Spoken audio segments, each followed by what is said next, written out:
The Indians remain undefeated in interleague play thanks to maybe the most unlikeliest of heroes.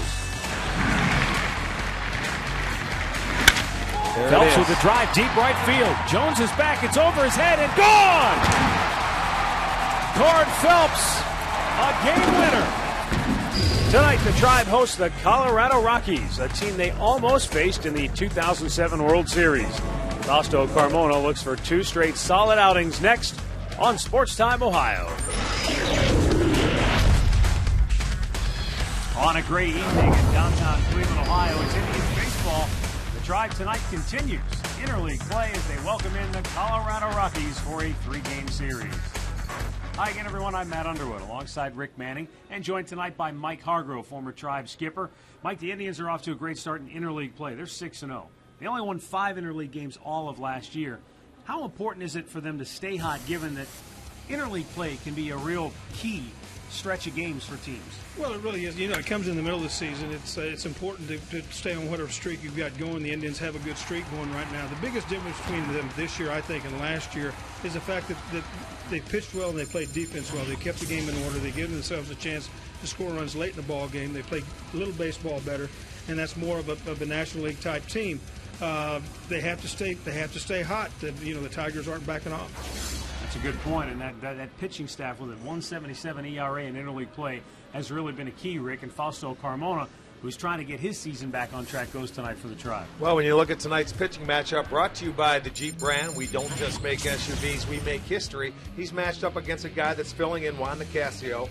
He's making his 5th start this year. He's in for Jorge De La Rosa, 2-1 and a 3.38, a good fastball, slider, and a changeup. But Fausto Carmona is the guy the Indians have to turn it around. For Fausto, 7 straight starts where he's given up at least 4 earned runs. In his last start, he did get the win against the Tigers, but he still gave up 3 runs in the first inning. The key for him is to go out there early, have all his pitches throwing for strikes, and I think that'll be a key. Have an easy 1-2-3 inning in the first. Something we'll keep an eye on right out of the gate as the Indians battle the Colorado Rockies. Coming up next, right here on Sports Time Ohio.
I think, Rick, you hit the nail on the head before we came on the air. You said, this feels like an October evening. It does. Really strange. We had such nice and warm weather the last few days, and it's still pleasant temperature-wise, but it is gray. Thick cloud deck overhead, threat of rain here at game time, but looks like the heavy stuff is skirted around the area, and we're ready to go on time here tonight as Fausto Carmona goes for the Indians. And let's get a look at Jim Tracy's starting lineup tonight for the Colorado Rockies.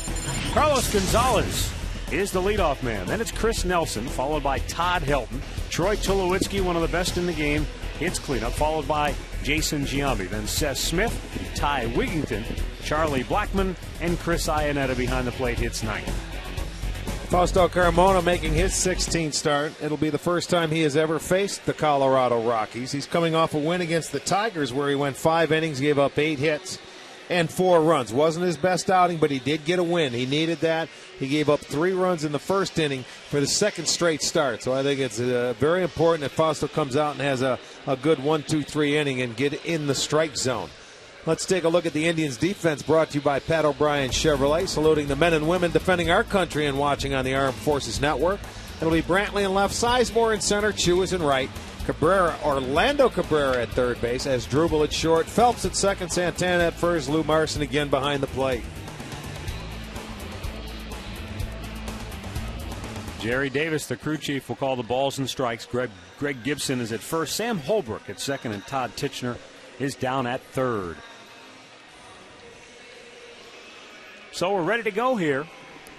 As Carlos Gonzalez steps in, boy, a year ago this guy was one of the biggest and best stories in baseball. He was so good that you might look at his numbers now and think he's having a down year.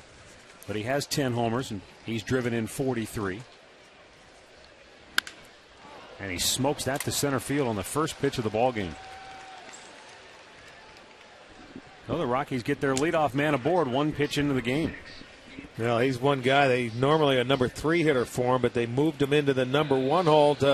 He was trying to do too much out of the number 3 hole, and his job is to get on base here. He wastes no time. Gets that first sinker down and away, drills it to center field. Good swing. He was 0 for 4 yesterday, snapping his 11-game hitting streak. Of course, he was facing Justin Verlander of the Tigers, Yeah. who did exactly to Colorado what he did to Cleveland in his previous start. He's been doing that to everybody.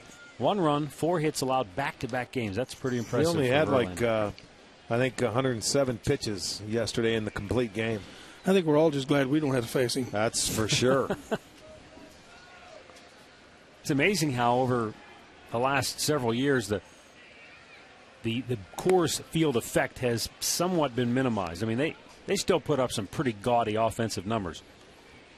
But it's not like it used to be where it was like wiffle ball games out there. Well, they built some sort of the humidor to keep their baseballs in, to keep them moist and not let them dry out. That the ball does travel an extraordinary distance in Colorado. Jim Tracy watches Carlos Good Gonzalez take off. Throw down, they got him. Oh, no, he's called safe. Boy, that looked like they had him as Marson made a good, strong throw, and Phelps slapped the tag on quickly. But second base umpire Sam Holbrook signals safe. Absolutely nothing that Marson could do. He did everything in his power. I mean, he got rid of it right on the money, and he just gets a hand in. They say he had a great jump off Carmona. That's close. Yeah. That's awfully close right there. But on the replay, I think the umpire definitely had it right. Looked like he did beat the tag just barely. Nelson almost into the Rockies dugout, skipped over the top and into the crowd. I disagree. He was out? I thought he was out. I love that. So the manager in you never dies. Well, no, but it's let me ask you this: would you have been out of the dugout yes, on that call? Well, I wasn't one to make a whole lot of trips out to argue, but yeah, I might have been out on that one just to. That was close. He did a good job throwing the baseball. He's about as good as there is back behind the dish. 2-2 count for Nelson. Carmona fires, and it's a little tapper back to the mound. Fausto can look him back, throw him out. 1 away. All right, here's our injury report tonight.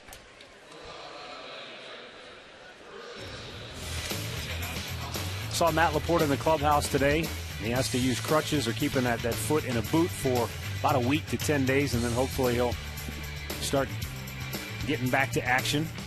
Dexter Fowler, key injury there for Colorado. He was their leadoff guy. And Jose Morales just today placed on the 60-day DL with that fracture in his thumb. And they've called up Matt Pagnozzi, who is the nephew of Tom Pagnozzi. You guys remember him with the Cardinals. Yeah. And Matt's a catcher as well.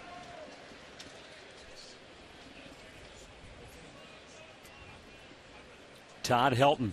He's been around a long time, hasn't he? Just keeps going on, doesn't he? He sure does. Keeps going on. Can still hit, too. Can play first. He's been around a long time. Very good player.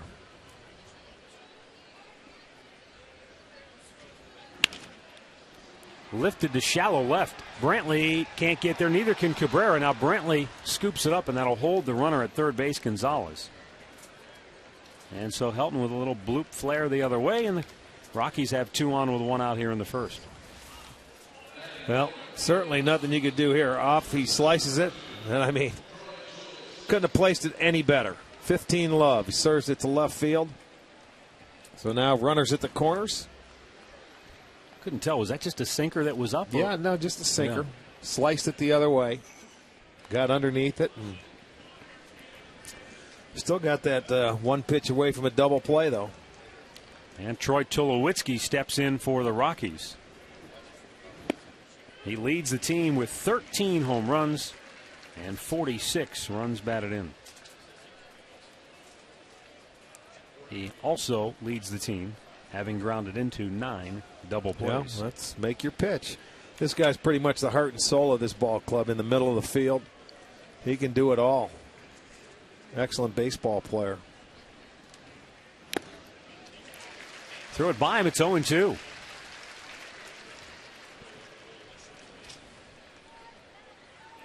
How about that? 15 home I remember runs that. Last September alone. He was hitting one, it seemed like, every day. Albert Pujols, by the way, you see in the bottom of the screen there, on the DL now with a fractured wrist forearm. Yeah. Did you see that play at first base? Yeah. It's a shame. Wasn't anything anybody could do about it, really. Popped him up back behind the plate, although we do have the former first baseman with us tonight. So did you get a chance to see that play, Mike? No, I didn't, but I can imagine what happened. Throw was up the line. Wilson Betterment got there the same time the ball did, and he had his hand just right in the path of Betterment. Nothing either of them really could do about it, but how do you avoid that if you're first baseman? Well, you don't. You don't try to catch the baseball, but being competitive, that's not going to happen. Yeah. It's a tough deal. I mean, it's one of those things that you're surprised it doesn't happen more often. Here we go. We get the video right here for you, Mike. Yeah, I think Redbird had it for him. And I mean, he knew right away. There's nothing you could do. The runner, go run right into his glove hand, and you knew it right away. 1-2 the count on Tulowitzki.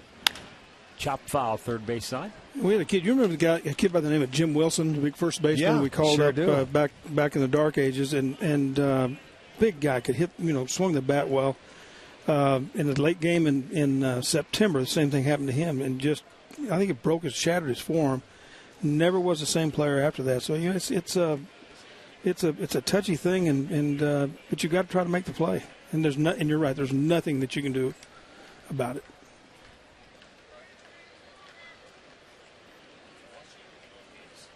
Now the 1-2 pitch. It's lined to left, a base hit. Had him down on the count, but Tulowitzki comes back to get Carmona, and the Rockies strike first here in inning number 1. Their third hit of the inning. Yeah, this one here, they felt they had him for the breaking ball, but I'll tell you what, this kid is a good hitter. He kept his hands back and hit the slider. There's a ball. Let's see the location. See, not a good slider. You got to get that ball away. He left it in the middle of the plate, and he jumped on it. Location of that pitch, not very good. To state the obvious, you can't hang pitches to good hitters like that without paying the price. And that, obviously, you're stating the obvious, but it'll bite you every time. Well, with a 1-2 count, I can see him going away from their sinkers that he was going to, and they're looking for the double play. But you have to make sure you get that slider off the plate. And if he chases it, that's great. If he doesn't, then you can come back and live another pitch for that sinker and look for your ground ball. But hanging sliders, you don't get many ground balls with. High fly ball to left. Routine here for Michael Brantley. And Jason Giambi is out number 2.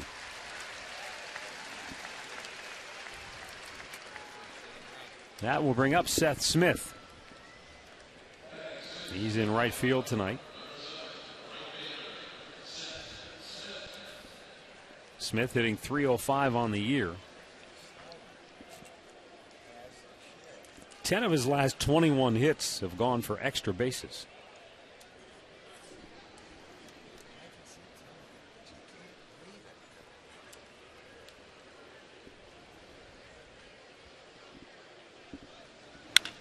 Roped fair and a nice grab by Santana. That ends the inning. Rockies get on the board with a run on 3 hits. They leave 2 stranded. Indians coming to bat.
Take a look at Maniac's starting lineup tonight. It's brought to you by Progressive Insurance, proud to be the official auto insurance provider of the Cleveland Indians.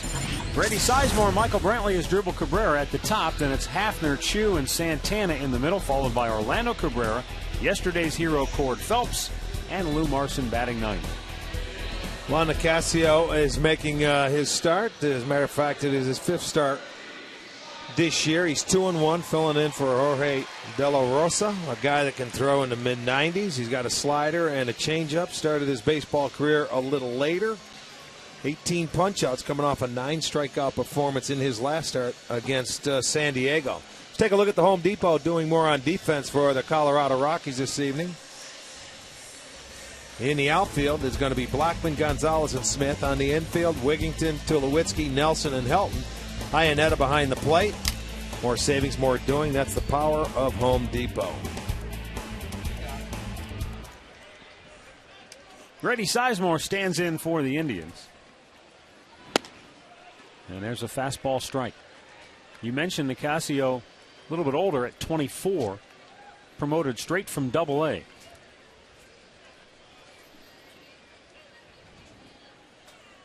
The 0-1. Back to the mound. Hit off the mound. Tulowitzki's throw still got him. He's got a strong cannon for an arm. 1 away.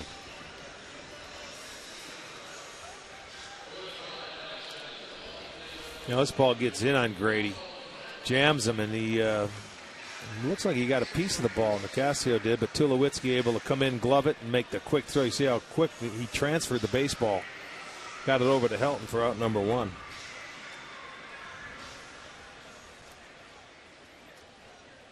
And defensively, very strong.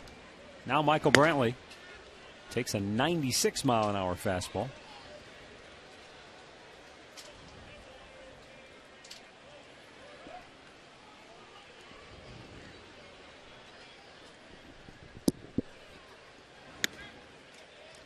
Like all pitchers who have a fastball like that, video I watched, he comes out and in the first inning he's establishing that fastball. He's heavy on the heater, and occasionally he'll sprinkle in a breaking ball early in the game.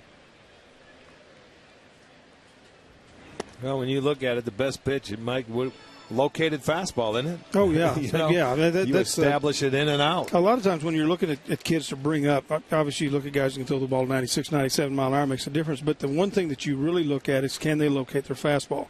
Everybody needs or has to pitch off their fastball to make everything else set up and work right. And you see the good ones come out, and they establish that fastball in the first inning, pitching to both sides of the plate, up and down, and then go to their breaking stuff later when they need it. So it's I'm surprised he's throwing the ball as hard as he is. I mean, we were informed that he threw the ball 92, 93, and he's up there. 94, 96 so far.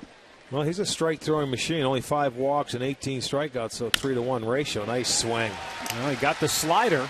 First off-speed pitch of the game for Nicasio, and Brantley serves it the other way for a base hit. You know, the biggest difference I've seen in Brantley this season, as opposed to when it was in spring training, is the ball away. He was really leaving with his front shoulder too soon in spring training, and hitting a lot of flares and those weak fly balls to right field. You know, he's doing a good job staying on the ball better and driving it the other way, and allowing his hands to work. That's a good swing. He's a good breaking ball hitter. I mean, he waits on the baseball, and his dad's in town. I was talking to him today before the game. He feels we got to tighten up, Michael. He feels like he's trying to hit too many big flies. And, you know, nobody knows better than Dad. I mean, his dad, Mickey, was a hitting coach for Toronto for about 3 years.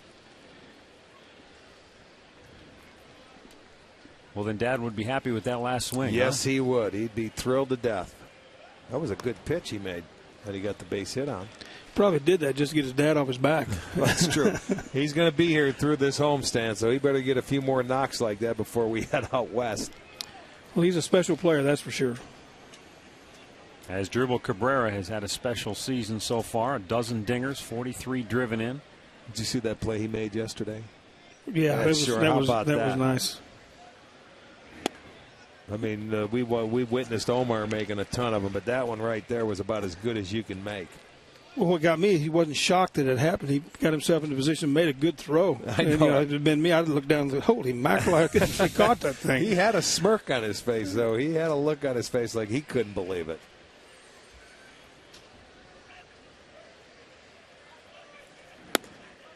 Well, you know, the hitter was calling him really dirty names, and he was staring at him like he couldn't believe it either. You know who it was? It was Wood, the third baseman. Brandon Wood. You know, the thing is, it was wet by that time when he made that play, and that ball just stuck right in his paw. Unbelievable. He had to stick him that the wide receivers used to have on his hands, like Lester Hayes. Lester Hayes or Freddie Biletnikoff.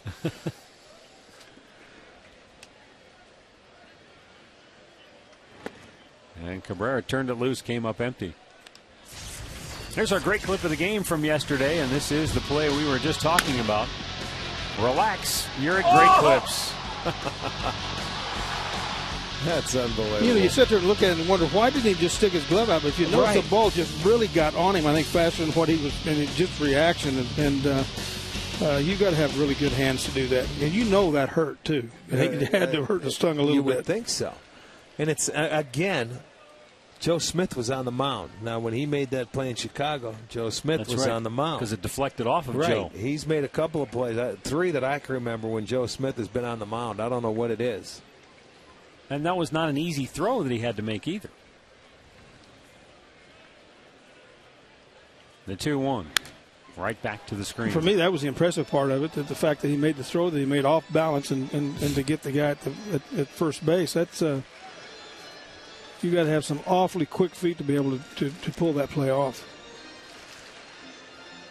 That's the one thing I remember John McDonald always used to talk about defensively. You know, Johnny Max made a long career in the game by being a defensive specialist, but he said your feet take you to the ball and get everything set up. They sure do. Excuse me. Your feet will really make your glove. You know, you talk about a guy that has hard hands and stiff hands, and it's your feet that soften your hands up. If you're always fighting to get in front of the ball and never quite get there, you know, everything's going to be tense. But if you work hard and use your feet to get you over in front of it and get yourself in balance and play to and through the ball, then your hands really soften up. It makes a huge difference. 2-2 fouled back. Well, that's why Omar Vizquel never had a tough hop because of his footwork. He was always in position to field the ball. I don't care where it was at.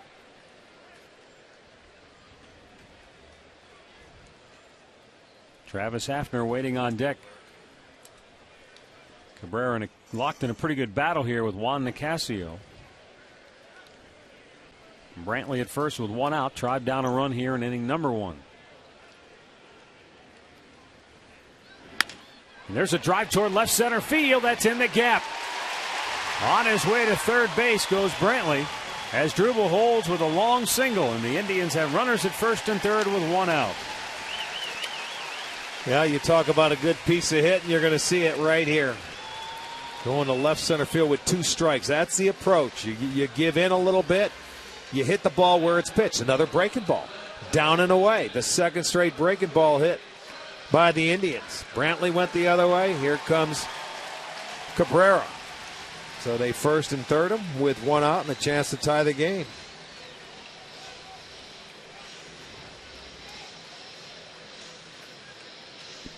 Look at Helton say, how'd you do that? I didn't hit mine as hard. I got one, but.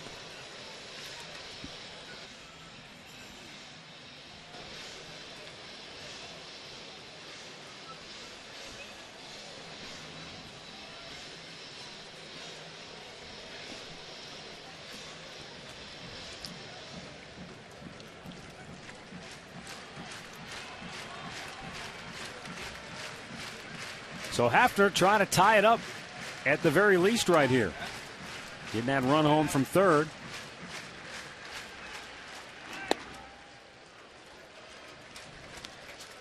Started him off with an off-speed pitch. Changeup.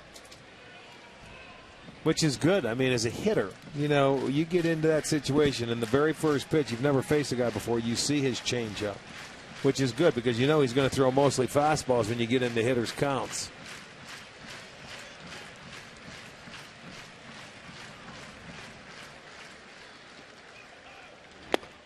Threw it by him. You know, a lot of people don't like to see pitchers come in the first pitch they throw somebody a first pitch changeup because the changeup works after seeing a fastball. Right. It's a changeup, changes speeds. And, you know, if that's the fastball you throw and a guy sitting there, that's the only thing he's seen, he's going to be on that pitch. And huge argument in, you know, every year in spring training throughout the season between pitching coaches and hitters. And I'm not sure I've heard a definitive argument for either side. No, it's tough to change up from what? Yeah, if he's never seen your fastball, you can't change anything. And now Hafner down the count 1-2.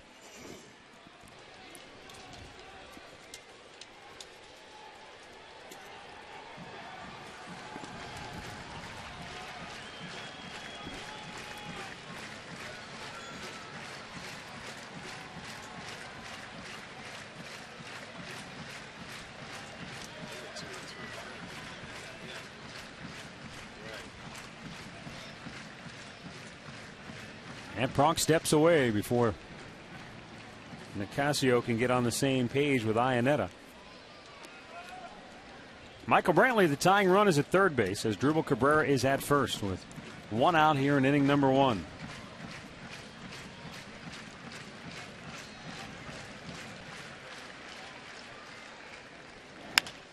And that's out of play down the left side.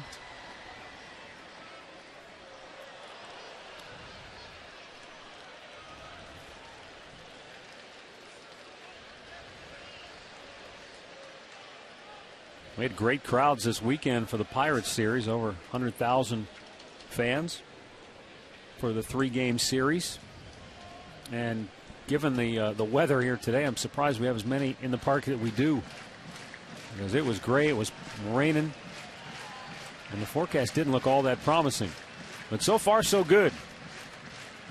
And the Indians trying to tie it up at the least here with Hafner at the plate. And the 1-2 pitch is spoiled the other way.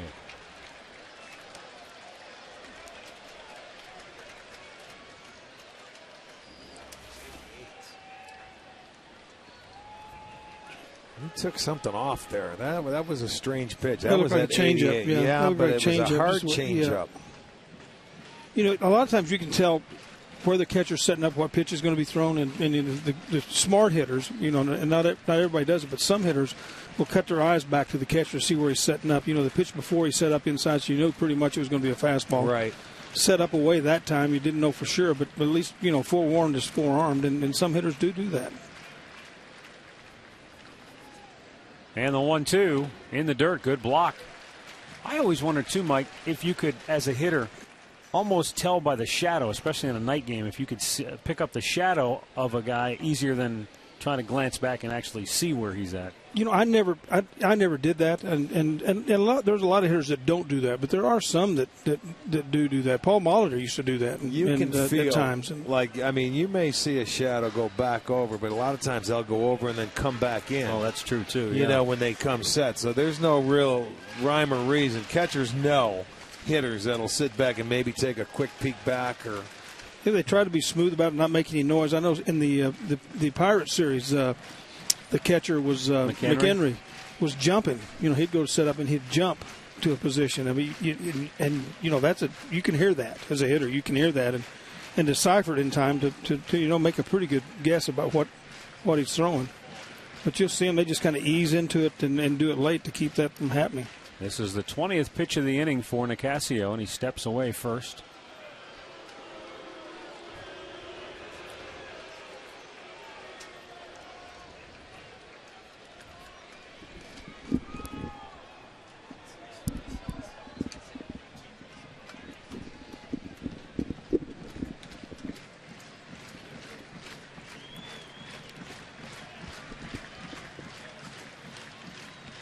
Now the 20th pitch of the inning, and Hafner drills it. Deep right field, gone to Souvenir City. Travis Hafner with a 3-run blast. And the Indians take a 3-1 lead. Well, Mike, they've been working the count against this guy.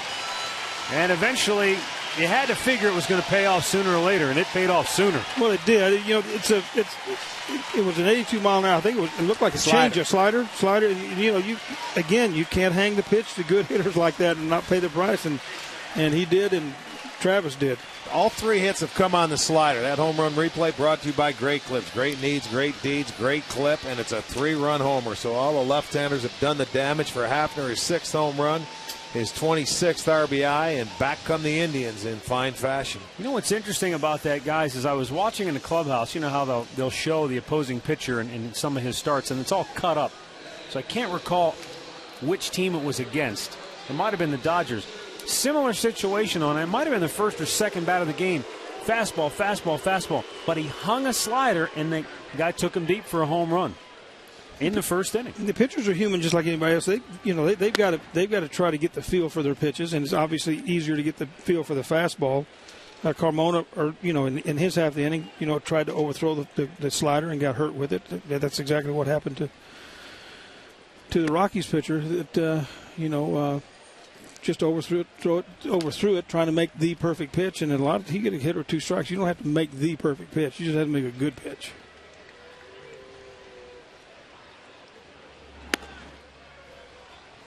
Well, the way the left-handers have treated him, now he's trying to make the perfect pitch. He knew it as soon as he hit it. He got the barrel head of the bat out front of that slider. It speeds up that bat head.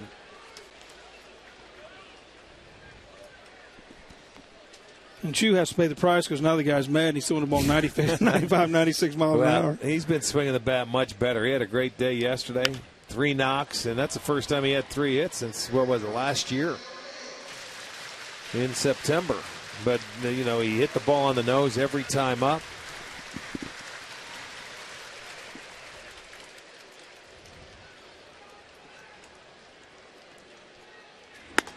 Yes, he did. 2 down here in the first is Chu. Couldn't hold up. But I'll tell you the good news here, and we've talked about this before.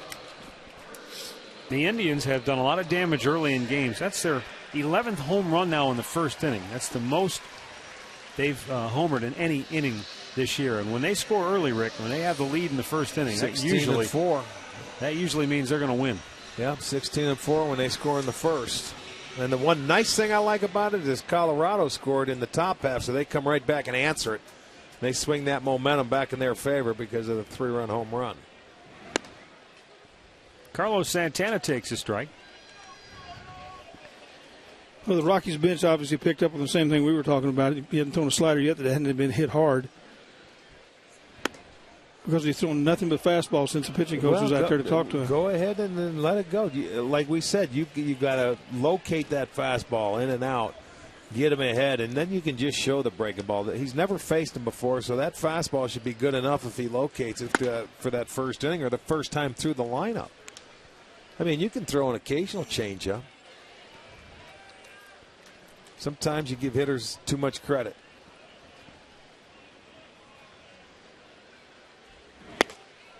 He just blew it right by Carlos Santana. Now. He got angry and struck out a pair, but the Indians jumped him for a 3-run homer, and they lead it 3-1 after an inning.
To you by McDonald's. What's sweet and tart, cool and refreshing? McDonald's McCafe Frozen Strawberry Lemonade. By your Northern Ohio Toyota dealers. And by AT&T.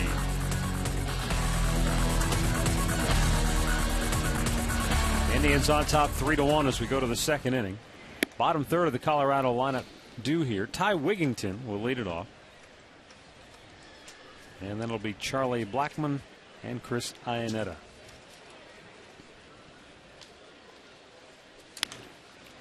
Popped him up behind the plate. Marson has got to play.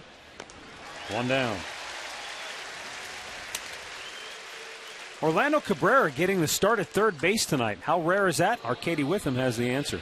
Well, guys, he told me he will be learning as he goes. Really, the last time he played third base was in winter ball. He spent a lot of time in the clubhouse earlier talking with Jack Hanahan and Adam Everett about different situational plays. And if you'll notice, he's actually using Hanahan's practice glove out there because it has a bit bigger of a pocket than the one he uses at second base. But the focus for him tonight is just making good throws over to first base and really letting his athleticism take over, guys. Thanks, Katie. Here's Charlie Blackmon. You notice it's his practice glove. He wouldn't give him his gamer. That's not, you're not getting my gamer, but I'll give you my backup. Yeah, the bigger the pocket, just the as better. good. Yeah, oh, you bet it is. It's just not broken in as well. Strike is called. Evens the count at 1-1. You get those defenders, they're very superstitious about your leather when you go out there.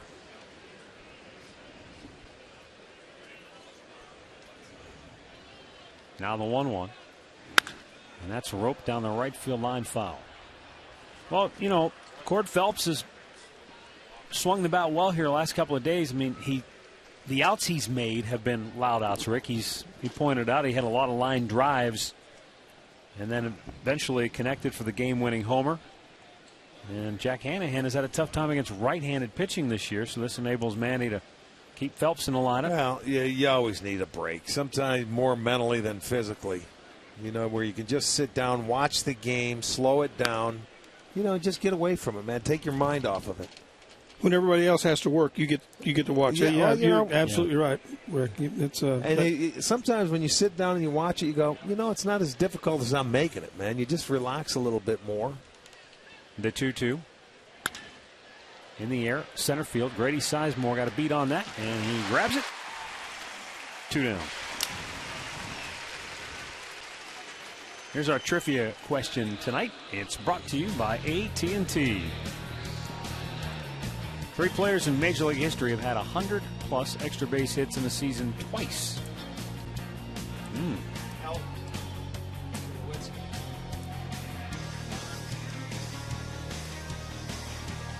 That's a lot of extra base hits. And to do it twice? I know one name you can take off that list. Maybe two. Yeah, I know. It's maybe 100 in our career. Or not, maybe. Might be pushing that. Well, Albert Bell had that amazing 1995, 50 homers, 50 doubles. And that was in 144 games that year? But it said twice. High pop, first base side near the dugout. Marson, what a catch! And he stumbles, hangs on, goes down. And he looks like he's all right. And the Rockies go 1-2-3. Nice play by Marson. 3-1 Cleveland, middle of the second.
Well, they are glad to have Travis Hafner back in the lineup.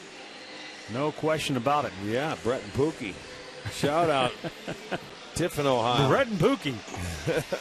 Brett and Pookie. I'm not going down that road. You've been down that road. You know what it looks like, don't you? Yes.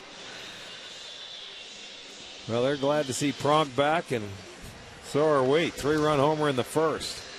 Here's Orlando Cabrera to lead off the second for the Tribe. Then it'll be Cord Phelps and Lou Marson. See how Juan Nicasio does here in inning 2 after he gave up that 3-run homer to Hafner. He started throwing nothing but heat and struck out the last 2 hitters to end the first inning.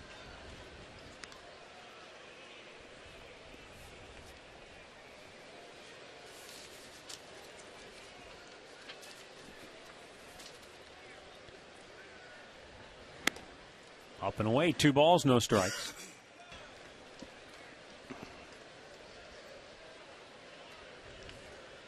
Talk about scouting and how important it is in baseball. And a lot of times you think of scouting with regards to the draft, and because you select so many players in the Major League Baseball draft. But Juan Nicasio is already the 8th player to make an appearance on the Major League roster this year for Colorado. It was a non-drafted free agent. In other words, wasn't drafted. Wow. Now, some of those guys aren't eligible for the draft, but there are a lot of others who are, and it's just, you got to keep looking for the players, don't you? Fire the scouting director.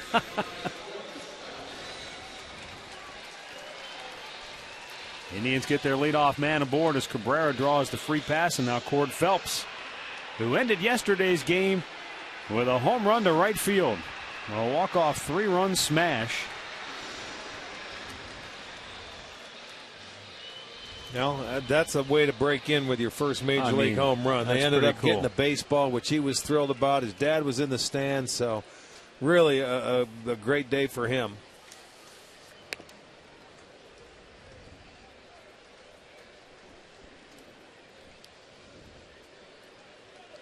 You know, I mean, when you have an impact on a game that you win, I mean, it means something. That should give you a lot of confidence as a player when you walk up into the batter's box today.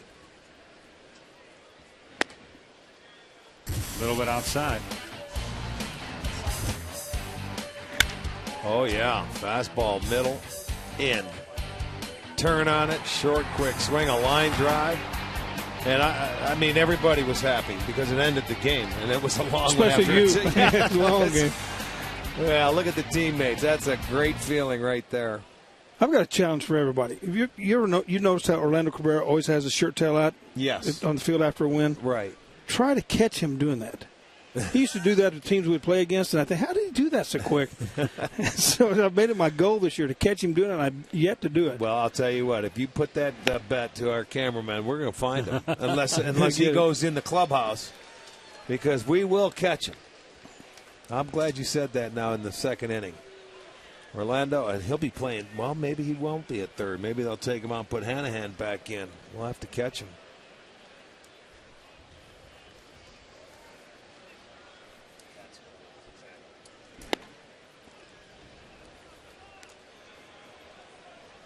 By the way, Jeff Seibel passed along an interesting note on Cord Phelps' home run yesterday, Rick. First Indian to get his first home run in a walk-off since Ben Francisco did it back in 07. Benny did it against who? Tampa, was it? It might have been off of who's the guy that he wore out down there? Was it James Shields?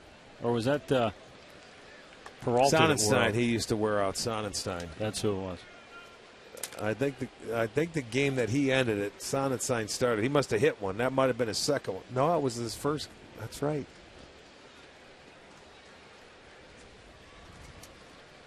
Now the 2-1 to Phelps. There's a ball hit pretty well to right field, but not going to carry. And Smith is there to grab it. One away.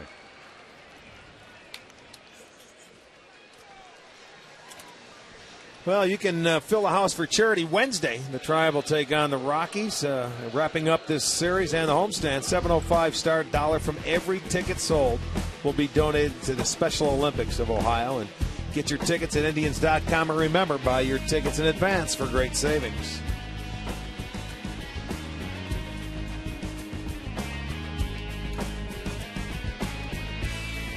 One on, one out now for Lou Marson.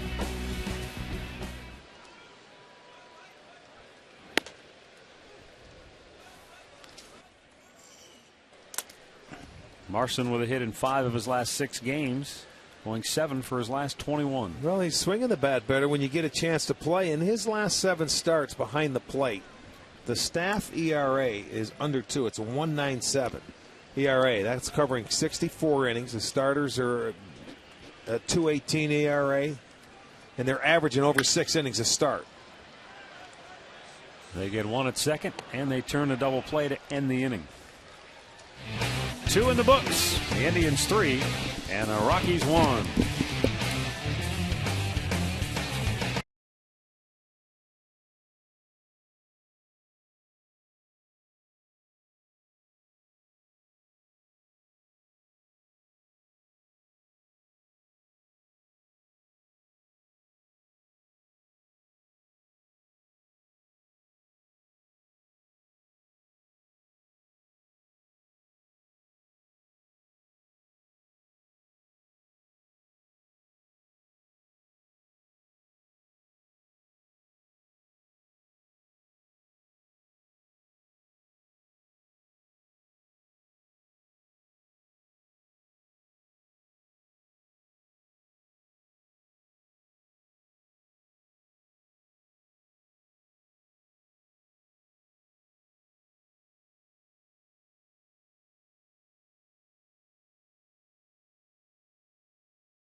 Back here, top of the third. I want to remind you to stay tuned later in the game to see our Miller Taste Greatness moment.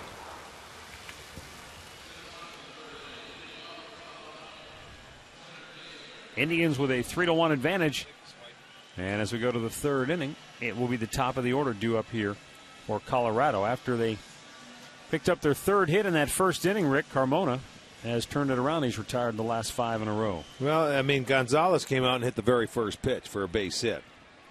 So then it started him in the stretch. He didn't make a bad pitch to Helton.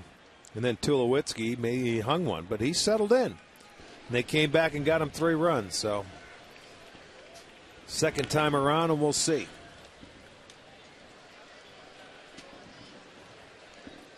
Carlos Gonzalez. A single, a steal, and a run scored in that first.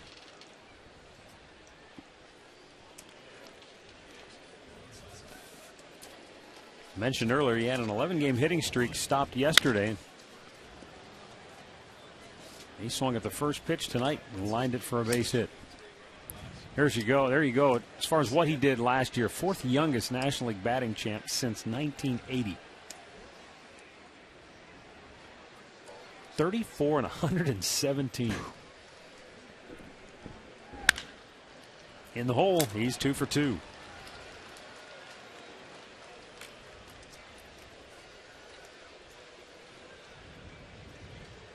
Let's go check in once again with Katie Witham downstairs. Well, guys, we have the Colorado Rockies in town for 2 more games. If you're looking to bring your family out here, log on right now to Indians.com and check out the KeyBank Grand Slam 4-pack. You get 4 tickets, food, 4 Indians baseball caps, and parking. Everything you need in one great price. Like I said, log on to Indians.com and check it out, guys.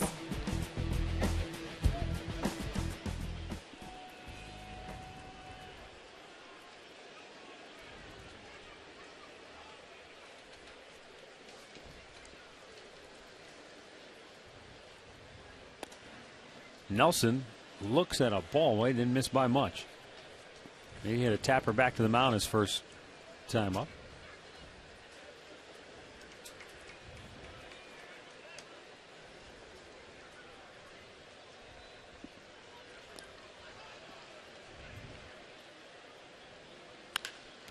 Off the glove of Carmona. Asdrubal Cabrera will take it himself, a double play. Score that one 1-6-3. And there are 2 down now here in the third. Carmona got a piece of it, and it slowed it down for Cabrera. Made it an easy play where he was able to step on second, just throw to first.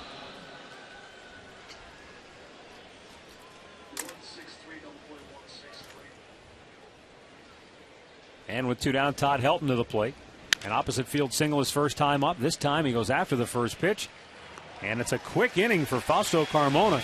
6 pitches, and we go to the bottom of the third with the Tribe on top, 3-1.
third. Top of the order due for the Indians. Grady Sizemore, Michael Brantley, Asdrubal Cabrera.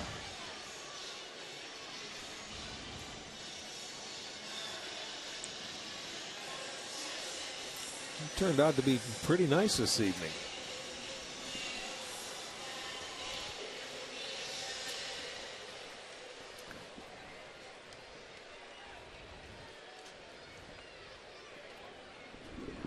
Grady Sizemore shoots it back. He grounded out the short his first time up.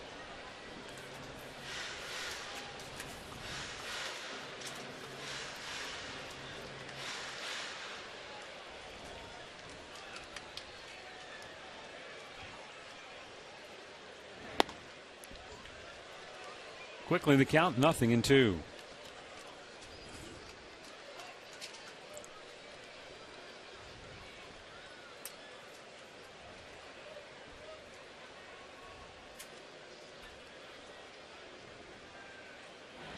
Chased a high heater, and Sizemore quickly strikes out here to start the third.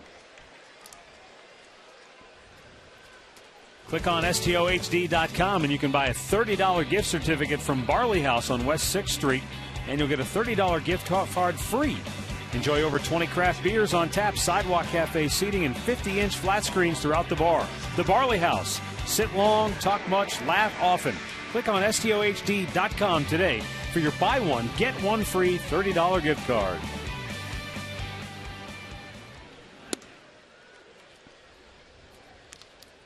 Michael Brantley singled and scored in the first for the Indians.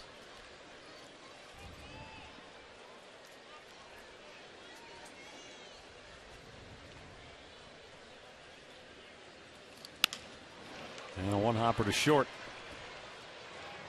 Tulowitzki throws him out 2 down. I'll tell you what, he sits back there and waits and then just fires. It looks like his arm's going to fall off. He's a big guy at short. Yeah. He'd be a big guy at first, second, or third. And people used to talk about Cal Ripken being, big for a shortstop in his day. 6'3", 215. Ken Rodriguez, Alex came along. Yeah, right. A-Rod was a big shortstop. Asdrubal Cabrera pops it up. Foul over to the railing. Can't get there. We used to sit on the bench when Buddy Bell was on my staff, and I'd pop-ups like that would go, where it was going to be close or not, and I'd be just sitting there sweating it, and Buddy said, "Hey, just watch the fans; they'll tell you whether it's in the stands or not." And I thought, you know what, that's a pretty good tip. So I started watching. I'd see the fans standing up and start reaching up, and I figured we were going to live to fight another day in that bat. But I used to just die waiting to see whether it was going to be caught or not.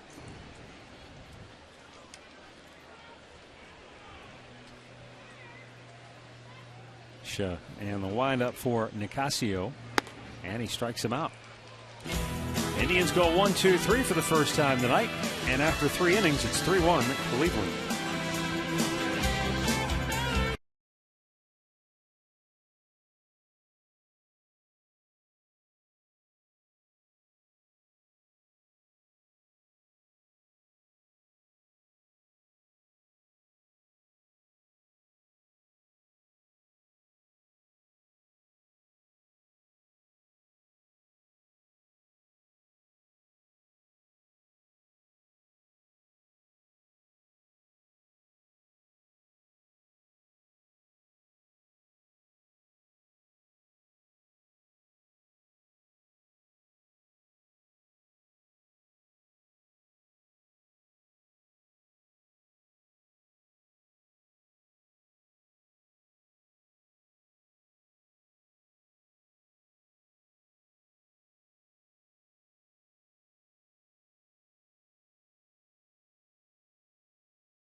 Fourth inning. And Rick, you're right. It has turned out to be a very nice evening. Really nice. Sure didn't look that way when we arrived here at the ballpark. Well, no batting practice on the field today. They took it underneath in the cages. Tarp was on the field, but what, about a half hour or so before game time, rolled it up, put it away, got the field ready, and it's been beautiful ever since. Troy Tulowitzki, an RBI single, his first time up.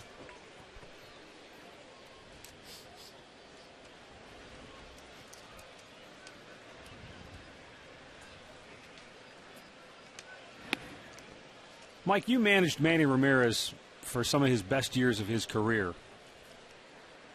Are you disappointed in the way his career ultimately, though, comes to an end? You know, and it's kind of clouded in mystery and, you know, what did he do, when did he do it, that kind of thing? Yes. Manny's a good guy. You know, I mean, I think that Manny was real misunderstood for the bulk of his career. He wasn't a bad person. He didn't have evil thoughts or do evil things. He was a good teammate. A lot of the things you saw Manny do on the field, especially defensively, he did because he was afraid of embarrassing himself. He didn't have a lot of confidence in his ability, especially early on, in his ability as a defensive player. That got better, you know, as he established himself. But yeah, you know, Manny was such a good hitter, had such a beautiful swing. I think it was the best right-handed swing I ever saw. And for it to end the way it ended, I think you probably could see it coming. If you want to be honest, you sure hope that it didn't. And nobody will ever know, when he did what he did and when it started. And so yeah, it's a shame. It's a shame, but it doesn't take away from the fact that Manny is one of the good guys of the game. He really was. He did some things that I think he probably wished he hadn't. I know we all wished that he hadn't. But he still was a pleasure to be around and a pleasure to manage. For whatever reason, towards the end of his time in Boston, it's almost like his career just veered off the road and it never really came back again. But quickly too, and I think Boston's a tough town. I mean, it's tough sports writers. They talk a lot all the time about New York, but. Boston can be tough, and I think I don't know this because I never talked to Manny about it, but it looked to me like Manny just got tired of it and stopped. He lost his patience with it and decided not to put up with it. Kind of checked out. Yeah, and as a player, you do that. The press is always going to win, no matter what you do. The press will win, and we saw evidence of that in Boston with Manny, and Manny. It seemed like he just kind of checked out. You're right. 2 down for Seth Smith, who lined out to first his first time up. I know none of us have votes, but even with how his career came to an end, is there any doubt he's a Hall of Famer, though? For me, he's one of the few players that came through that period, and I'm talking about the steroid period. That if I had a vote, I would vote him to be in the Hall of Fame. I would. I think that. And I don't know how I really kind of square that with myself because there's a lot of those guys I wouldn't vote for. But Manny, I would. And I just think that Manny had a lot of natural ability as a hitter. And he put up a lot of great numbers. Put him up before that steroid period started. So, he would get my vote. But I don't know that he'll get anybody else's. Rick, Mike brings up a good point. And that is the writers are in a tough spot. Because, there are guys who maybe you suspect were doing things, using steroids or performance-enhancing drugs, and so how do you delineate who did, who you think did, who you think didn't? It's not easy for them. I can understand how difficult. It's a black eye for baseball, and that's a part of baseball that's never going to go away. It'll always be a part. So far, they've answered with a loud, "We're not voting anybody in right now." Well, that's right, and you know what? You can't blame them because they don't know if they cheated or they didn't. Another nice play by Carlos Santana at first and a good flip to Carmona. And that'll end this 4th inning. So Seth Smith has tried Santana twice and Carlos has been equal to the task.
Bob Costa's taking in a Tribe game tonight here at Progressive Field.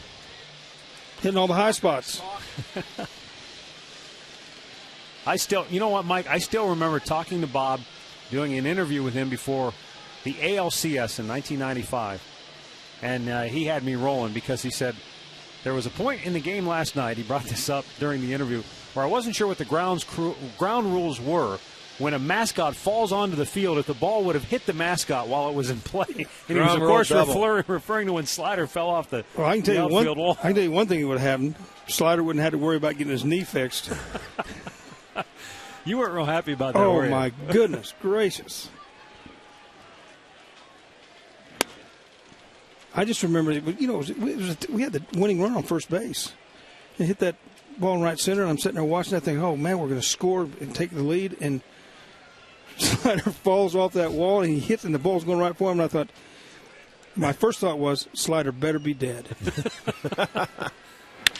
Hafner with a liner right at second baseman Nelson. One down. Let's go back to the studios right now for an in-game update with Al Pawlowski. All right, Matt, Rick, and Mike, let's go down to Cincinnati Yankees taking on the Reds. And in the first inning, they put 4 on the board. Robinson Cano with this RBI double here. He's already 2 for 2 tonight. It's Nova against Wood. Yankees lead the Reds 4-1. Bottom of the third now in Cincy. Back to you, folks. Okay, thanks, Al. Here is Shin-Soo Choo, struck out his first time up. And Nicasio misses low, ball 1. This kid hasn't messed around with that slider a whole lot since that first inning. He's been pounding the strike zone with his fastball. Been doing it very well, and when he gets to 2 strikes, elevating it. Well, he came into this inning having thrown 12 straight strikes. Well, he's a strike-throwing machine. That's what we were told before the game. He did walk one guy, and as a matter of fact, it happened to start the second inning. It was Cabrera. And he's threw 6 straight balls, but then settled in. And for a young pitcher to do, he may had his rough inning, and now it looks like he's in his groove. He's locked into what he wants to do. Out of play.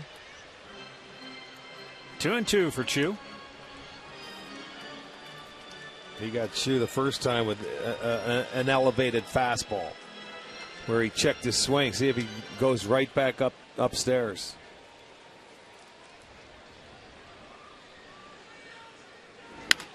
He did. Nelson throws him out, 2 down.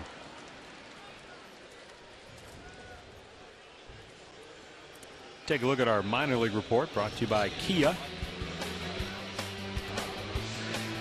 Josh Judy in a 2-0 win, a 1-2-3 bottom of the ninth. How about the Clippers? They are on a roll right now.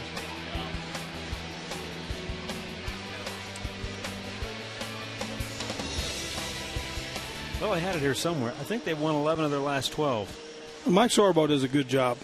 He really does. I don't know if he gets enough credit, but he does a good job with that ball club. No matter what club he's had, with the players he's had, right, he's made them competitive. And it's fun to watch a team. When you watch it, when he was managing, they were taking him from his team last year and moving him up, and there was guys going up and down. And, that's, I guess, good when you're the manager down in AA or AAA, because your job is to get the players ready for the next level. Yes, you're right. But the thing, too, is that you want to win. You got a chance. He had a chance to win, and they ended up winning the whole thing last year. But Santana drives it deep down the right field line. It is gone! A home run for Carlos Santana. His 10th of the year.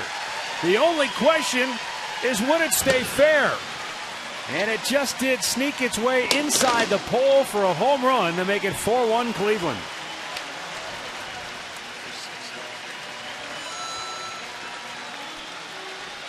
Well, he knew it was gone. It was just a matter if it stayed fair. So they'll put another quick one on the board. This is going to be our McDonald's. I'm loving it. You always love a 2-out strike. And, boy, this was it. Fastball, middle of the plate. And Carlos is ready for it. Look at him. He didn't miss that one. Stays inside the fair pole down the line. Makes it a 4-1 game. And brings up Orlando Cabrera, who walked his first time up.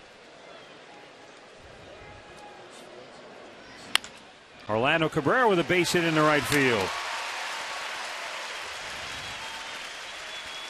And now he reaches a point to where the fastball is not. The guys are starting to catch up with it. Now he has to throw something off speed. Right. He's going to have to find it now. You've got to see they've dialed it up to where they can catch up to it. Now you have to mix it in.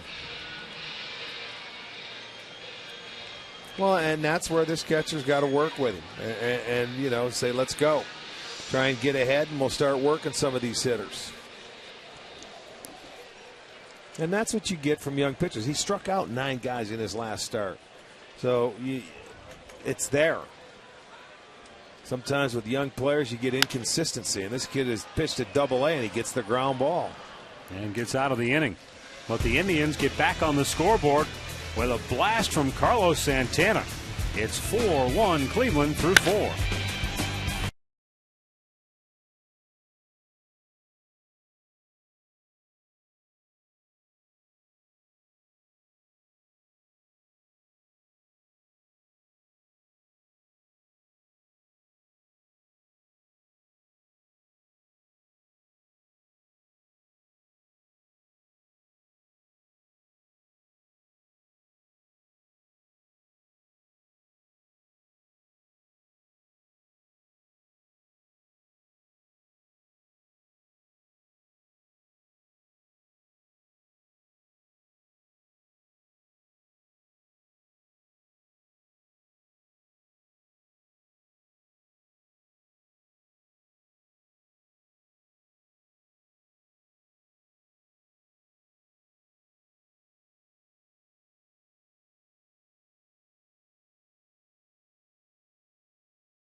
Brought to you by United, proud to fly the Cleveland Indians. By your Northern Ohio Hyundai dealers, it's time to join the Hyundai movement. And by Panini's, get overstuffed at any one of 18 locations in Northeast Ohio.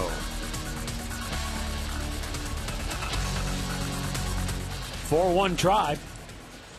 As we go to the 5th inning, bottom third of the Rockies' order. Ty Wigington fouled out his first time up, and on one pitch, he pounds it to Orlando Cabrera, who has no trouble with that throw, his first of the night. Boy, you love to see a first pitch out when Carmona's on the mound. I think it just gives him a little more confidence.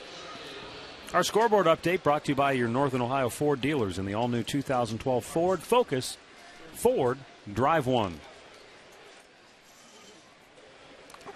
Mike, how often would you guesstimate that you swung at a first pitch in your career?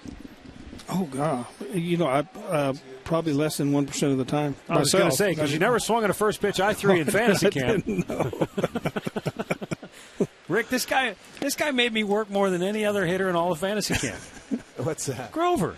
He wouldn't swing at anything I threw. Well, it had to be. You got to throw strikes. Well, that's part of the problem. Couldn't find the plate. The 0-1 pitch to Blackman, swung on and missed. Well, that's what I if I would have had to make a wild stab in the dark, I would have said less than 5% of the time, because you were such a patient hitter, and I just wondered what would change your mind and say, I'm going to look for something first pitch in this at bat in particular. I'll give you one instance that I can remember swinging at the first pitch. I played with Gaylord Perry, who he studied his own hitters on his own ball club because he figured someday he told me this. He knew he was going to pitch against you. He was going to pitch against you, so he wanted to know how to get you out. And Gaylord's pitching in Seattle, and I'm coming up to the plate. And it's the 6th, 7th inning, and I'm leading the game off, or leading the inning off. And all of a sudden, it came into my mind. Gaylord knows that I don't ever swing at the first pitch, and he goes ahead and throws a first pitch fastball right down the pipe, and I actually hit it about 420 feet. I'm just not a rocket out of the ballpark. And as I'm running down first base, I'm thinking, God, I outthought the master because he was, and he called me names that I hadn't been called in a long time, all the way around the bases. Good thing for me, Gaylord and I were really good friends but most people that call me those names, we'd have been arm wrestling or something. But Gaylord was so been more big. than arm wrestling with you. That's funny. But you're right. You don't go out of your zone at your comfort level. Tendencies are what make you do things. I mean, when you have a history against a pitcher and you know what he's going to throw you the first pitch and you just know it in your head and you know you're going to get something, then you'll go after it. You take your shot. Yeah, right. Yeah. I mean, that goes back from when you've got 30, 40 at-bats against one guy or 50 at-bats against a certain pitcher. I mean, there's no secrets. The 1-1. Boy, close pitch, didn't get the call. But he was ticked. I bet he was, because you know what I knew he didn't like? He didn't like when people bunted against him. Oh, I know it, So yeah. when he was with Seattle, I bunted on him one time, and he came into the clubhouse the next day and picked me up and threw me into the hot tub, man. He was hot. He was ornery, man. Ornery? Yeah. You remember the country singer Charlie Pride? Great guy. He used to come to spring training when I was with the Rangers. He'd come to spring training with us for a couple of weeks. Charlie fouls a ball off his foot. You couldn't get Charlie out of the batting cage with a crowbar and a stick of dynamite anyway, but he fouled a ball off his foot, and his ankle was swollen. Looked like the baseball was under his skin. He's in the training room. Oh, I know what He's got his foot in a bucket of ice, and Gaylord comes to see how he is and reaches down that bucket of ice, and he had meat hooks anyway, grabs his ankle and sticks his fingers right in that bruise and starts squeezing. Oh, yeah. That's the first time I ever saw a grown man cry. Uh-huh. And Gaylord was Charlie, serious. what's wrong with you? What's wrong with you? And it's ball 4, 2-out walk to the number 9 hitter, Chris Iannetta. Yeah, I don't know if I'd classify that as being ornery or just plain mean. Sadistic, yeah. I think Gaylord had that in him, too. But I'll tell you what, when he pitched, you knew you were going to get his best. It was fun to play behind him. You didn't want to miss a baseball if it was hit at you, but he was fun to play behind. He wasn't fun to play behind because if you didn't catch it, he'd be yelling at you.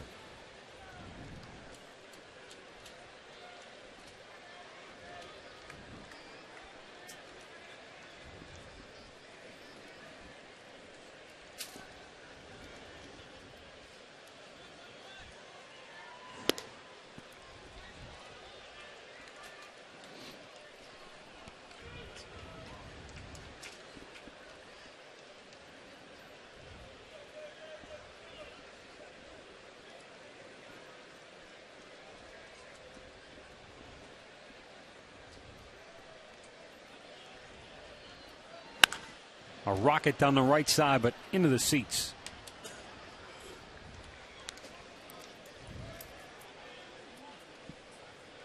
This Carlos Gonzalez has lived up to the hype and the billing. In his first 2 at-bats, he's hit the ball right on the button both times. 2 singles and a run scored. Yeah, he's taking a little jog out there. It looks like now the Gonzalez 2 for 2. It looks like he's trying to cheat on him a little bit, go out and get that sinker and hook it a little bit. Maybe time to come inside on Gonzalez, and maybe that's what Marston's talking to him about. Well, I would say 90% of outs that are made on pitches away. Right. I mean, you really get a lot of people out on pitches away, but you don't get that if you don't straighten them up and let them know you'll come in. Right. You're not going to get the outs that you should get, and that certainly could be happening. Yeah. Well, I mean, just from that last swing where he went out and he tried to hook that sinker down and away, and he pulled it foul. So if he can reach that ball away, and he's off the plate a little bit, he likes to extend. It's time to go bust him inside, just to at least show him you'll come in. Doesn't have to be for a strike sometimes. The 2-1. That's what I'm talking about.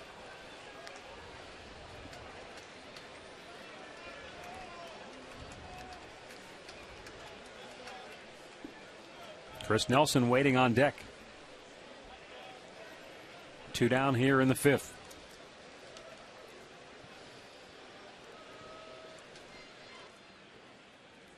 And a 3-1 pitch. Up the middle, another base hit. He is 3 for 3. As Iannetta stops at second. You get him into a good hitter's count, and, that's okay. It's a base hit. It went right between the umpire's legs. Sam Holbrook. Check out the location, Time Warner pitch tracker. There's a sinker. It's high. It's right down the middle. He wanted to throw him a strike. He didn't want to walk him, and that's why he gets the base hit. You give up the single. Watch it right between the legs of Holbrook. Get out of the way, Sam. So with 2 outs, they got 2 runners on.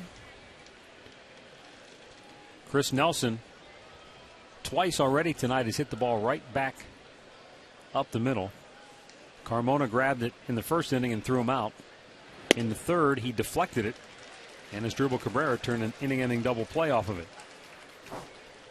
And invariably, you see a pitcher like this get 2 quick outs, have nobody on, and the next hitter they start trying to be too perfect and get out of it. Go ahead and get out of this inning easy. And yeah, he walked the 9th place hitter. There you go. Instead of just throwing your stuff, just trust your stuff. Just trust your stuff. Well, and if they hit their way on, that's one thing. I mean, it's not like you're saying throw it down the middle, but you're right. Trust it. Go ahead. Make them hit that good power sinker you have. Well, if anybody should trust his stuff, it's Fausto Carmona, because with the movement on his sinking fastball alone, it's very difficult for these hitters to hit. Well, it's tough to level on a ball. Same thing with Justin Masterson. Their ball, it moves so much. I mean, to level on it and get it, it's very difficult. Carmona has given up 14 home runs this year, and I'll guarantee you 10 of them have come on the slider. The ball he has left up in the zone or a hanging changeup. All right, they're not going to hit that power sinker out of the ballpark. If they do, here you go. I'll tip my cap to you. The 0-2. Softly served to center. A base hit. Coming around third, Ionetta's going to get the stop sign. And the bases are loaded with 2 outs, and now Todd Helton coming to the plate. That, to me, looked like a slider. Or a changeup. Let's check it out and see. It's going to be away, and it's going to be up. It's a slider. Slider up, out over the plate.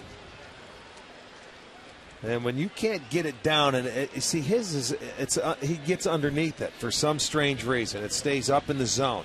He doesn't have tilt to it going down, and that's where you want to see your slider. Tim Belcher coming out to talk to him now, and he's in a whole lot of trouble. This is going to be a big out here with the bases loaded and 2 out, especially when nobody was on. They've got it that 2-out walk, got it started. Well, he retired the first 2 batters on just 5 pitches. And then the walk to Ionetta. And now they're loaded with Todd Helton coming to the plate. Well, it looks like with Fausto's mechanics, he has a tendency to get under the ball when he rushes and tries to throw too hard. He really gets under the ball, even on his sinker. The sinker that Gonzalez hit was, he got under it and it stayed up in the zone. And if you get under a slider even a little bit, then you're in trouble. And it all goes back to staying in on the pitch, just like you were saying, keeping your shoulder in and not overthrowing. Certainly a lot easier said than done. I know. But he has a tendency. This guy is maximum effort when he gets out there to throw. He will have a tendency to fly open. He's always been a guy that will spin on it, and what it does, it keeps the baseball up in the zone when you don't get tilt to it.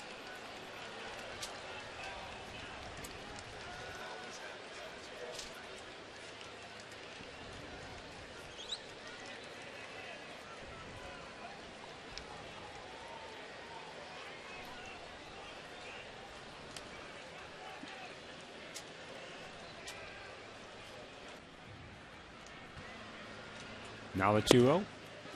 In there for a strike. Not a guy you really want to have to pitch behind against. Well, no hitter is, especially in this situation, but the veteran's going to make him throw strikes. He's not going to get up there and give him the 1 pitch, 1 out like he has gotten 4 times tonight. He's going to make him work. He's in a situation now where he's got to come to him. Hit that off of his foot right back to the mound, but it's a foul ball, and it's 2-2.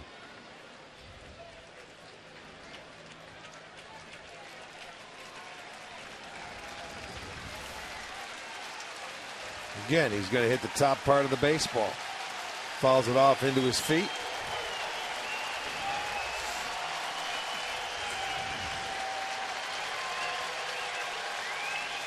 Crowd making some noise for Carmona. Trying to get him out of a bases loaded jam here in the fifth. The 2-2. Up and in, full count.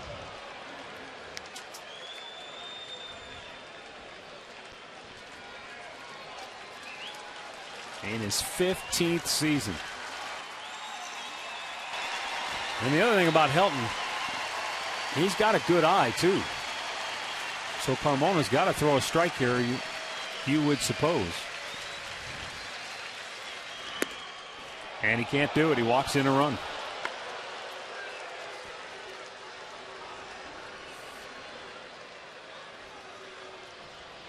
And the bases are still loaded, and now Troy Tulowitzki's coming to the plate. Yeah, this is even worse. Second walk in the inning and second walk of the ball game for Carmona, all coming with 2 outs. He's letting this inning get away from him.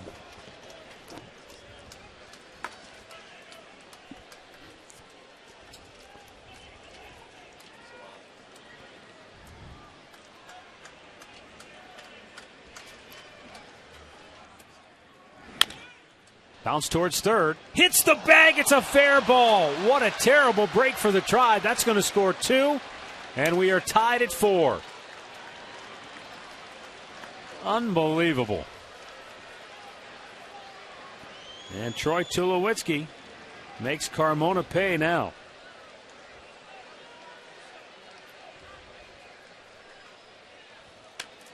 Well, hit the corner of the bag. Nothing you could do there. You talk about living right. He tops this ball. Would have been a play where Cabrera could have grabbed it and stepped on third. I think that's what his thoughts were. Then by the time it comes down, it hits the corner of the bag. Deflects past him. Watch this. Right off the bag. So 2 more will score. We have a new ball game. It's still second and third and gives Giambi a chance.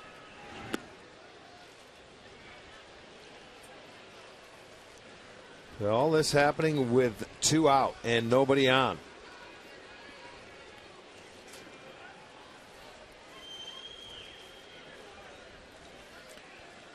This will be the 8th straight start that Carmona has given up at least 4 runs.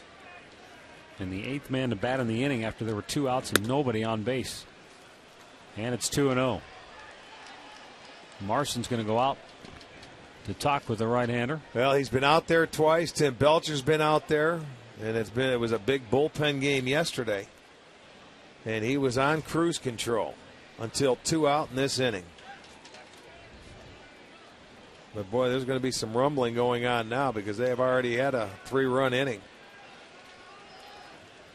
I mean, what do you do as a manager in there when it comes with 2 outs and all of a sudden here it is? Well, I would say Manny would pull his hair out, but he shaves his head so he can't. You can't allow yourself to get caught up in the situation to the point that you don't think about getting somebody up and getting them ready.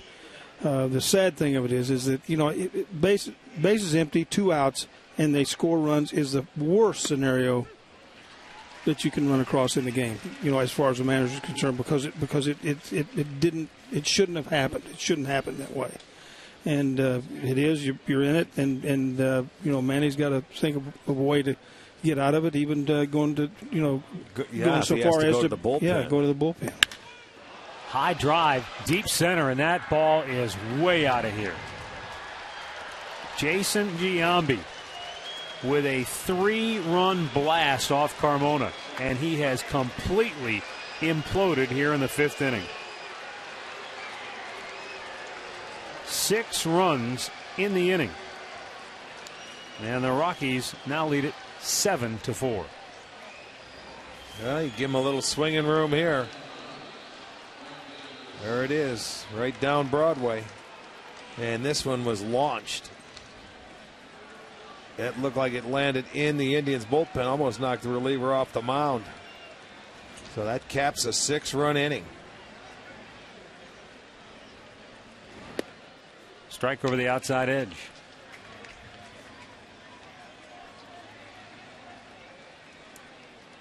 '15th home run given up by Carmona.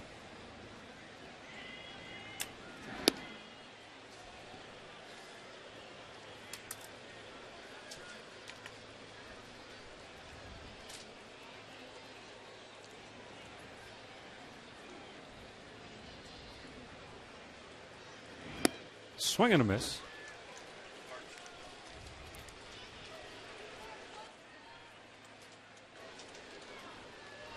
Well, this is really has to be a disappointing inning for Fausto Carmona with 2 outs. And you said the first 2 outs came on 5 pitches and had an 0-2 count on Ionetta before he walked him. And just could not get out of this inning. Durbin up, getting loose.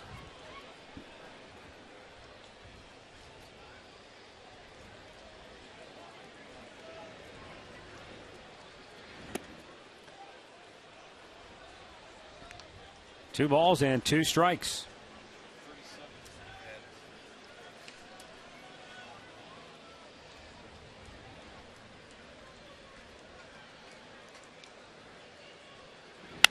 Well, anybody who's watched Colorado over the years knows that this is what they're capable of.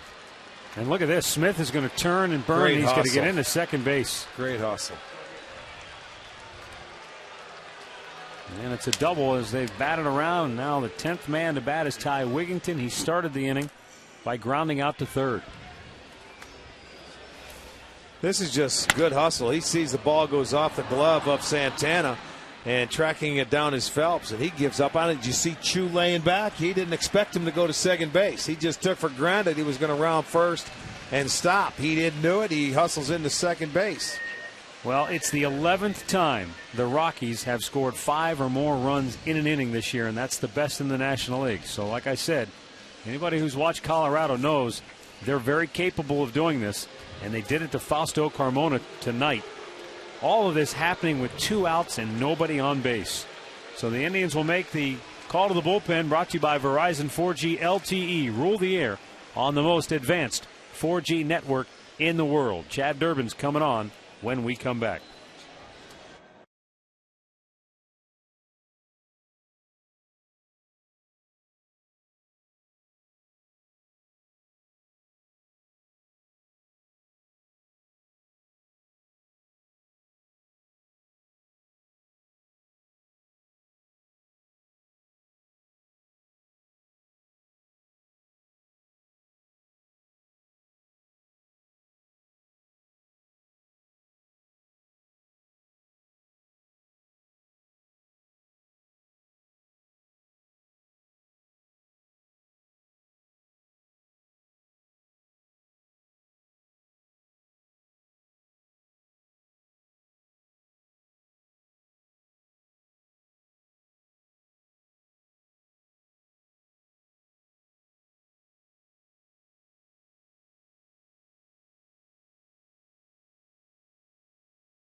(7-4) Colorado now on top.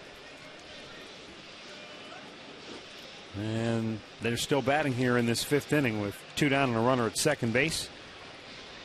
Aerial coverage provided by Goodyear. Everything Goodyear has learned, making tires that go the distance, inspires what they roll into yours. And as we zoom back down onto the field, Chad Durbin will come on now to face Ty Wigington, who is 0 for 2 tonight. 28th appearance for Durbin. This is close to a worst case scenario because you had to use the bullpen a lot yesterday. Even though most of the guys were in there for short bursts, you still had to use everybody. Well, yeah, Masterson went 5 innings yesterday, so they had to, and they played extra innings. So you're in the same boat tonight. On the right side, out of play.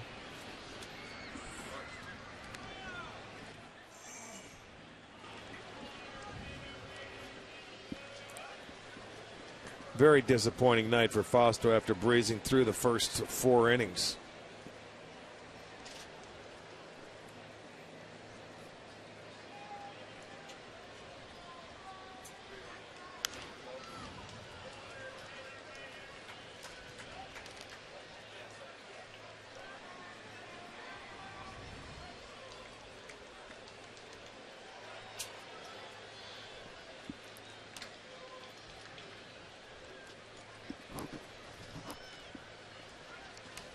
2 down on the 0-2 pitch.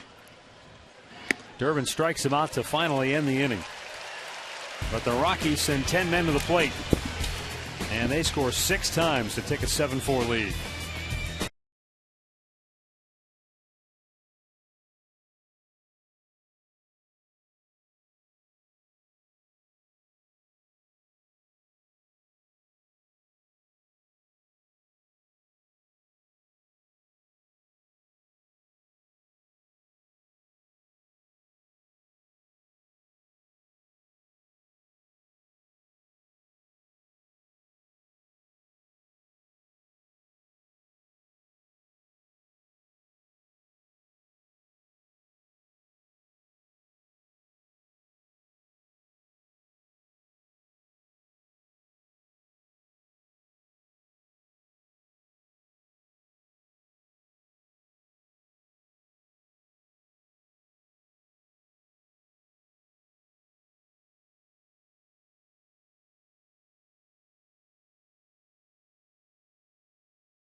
Find themselves on the short end of a 7-4 score.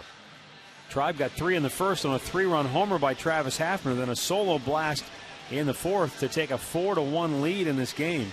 But the Rockies come back with a 6-run fifth, and they lead it 7-4. Lou Marson will lead off, then Grady Sizemore and Michael Brantley.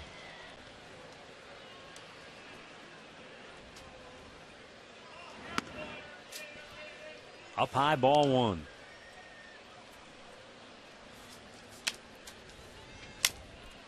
Well, time to kick the offense back in gear now and see if they can answer it with something.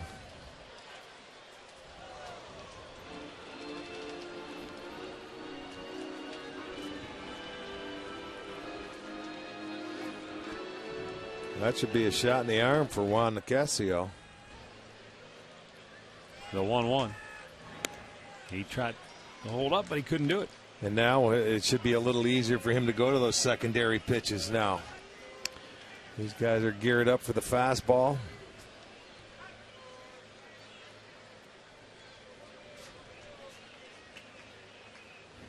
Fastball away.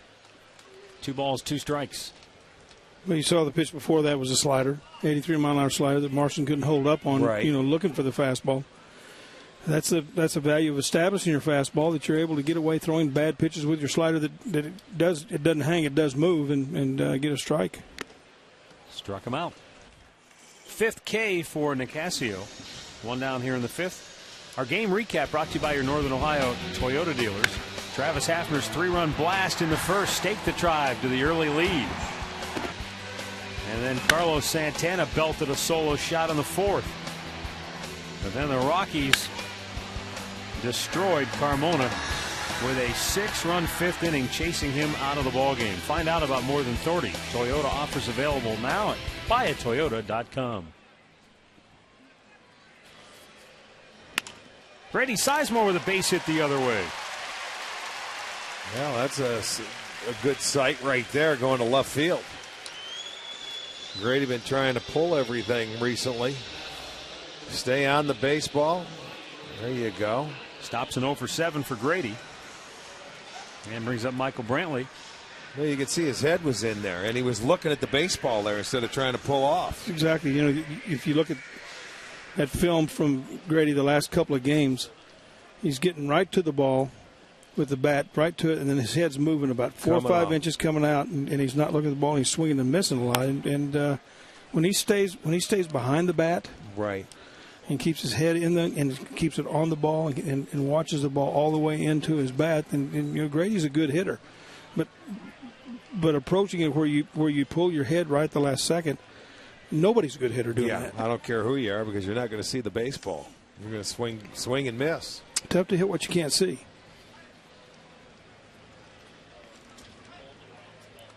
What when you fall into that habit and it comes to your attention, either you realize it or somebody points it out to you, what do you do to correct it? Well, to correct it, I believe you hit extremes. So, obviously you're pulling off everything, trying to pull everything. So you need to hit the extreme in batting practice. Extra BP, you've got, as a left-hand hitter, you got to try to hit everything right at the third base, or foul down the third base line. You hit that extreme. That's no more attractive to you as a hitter as it is to pull off the pitches trying to pull it. Then you just work your way back in the middle. All good hitters, left-hand hitters at the plate, they'll work from left center field to right field. That's the portion of the field they try to keep the ball in. It keeps it, and the right-hand hitter obviously from right center field over the left field line, and it just keeps you mechanically and physically keeps you in on the pitches, and it gives you good leverage. And allows your hands to work. The worst thing you can do is you don't trust your hands, and you start pulling off the pitch. Your weight goes to your heels. You get around a lot of pitches, and it actually slows your bat down. And if you do hit a ball hard, you're going to hurt somebody in the fifth row back right over the dugout, and that's not good. So for me, you hit extremes and work your way back in, and you only do that through extra BP. A lot of times hitters, when they get 2 strikes on them, sometimes it's better because they just react, and you don't realize how quick your hands are when you just react. The 2-1 runner goes, and Brantley lines it toward right field, a base going. hit. Sizemore didn't realize that Smith was deking him a little bit there, and Grady maybe just didn't pick up the ball. That's what I'm thinking. I'm not sure he picked it up clearly. On that hit and run, when you're gone, if he catches that ball, he's going to throw you out anyway because you're at second base. You might as well just continue your run to third. Keep right on going. I'm not so sure he picked it up. He heard the crack of the bat. Let's see. He doesn't even look back, so he didn't know where the ball was at. And you can see Smith out there trying to decoy him like he was going to catch the ball. He didn't pick it up. Where is it? Okay, it was too late. So he didn't want to get it started again because you are down by 3. I'm not so sure it was just not a straight steal. I was thinking that because too. He took off and he didn't check. He didn't check to see where the ball was hitting. Usually, as a runner, when you're running on a hit and run, you look back to the plate to see where the ball is hit so you can react. And I'm telling you, it was a straight steal because Michael would have stayed on it and tried to hit it to left if it was a hit and run. He would have waited longer in the at bat. He turned on it. It's good to see Manny doing things aggressively after that inning. I mean, he's got to do something as a manager to try to get his team back in the game mentally, because we as fans, we sit here and watch that and think, holy, how does it, golly, what a shot in the head, giving up 6 runs after 2 outs and nobody on. And the players are the same way. I mean, they get that empty feeling in their stomach, and their energy leaves them. And it's good to see Manny being aggressive, trying to get them back, playing aggressive and get something going. That's a good thing, I think. As Dribble Cabrera singled and scored in the first inning.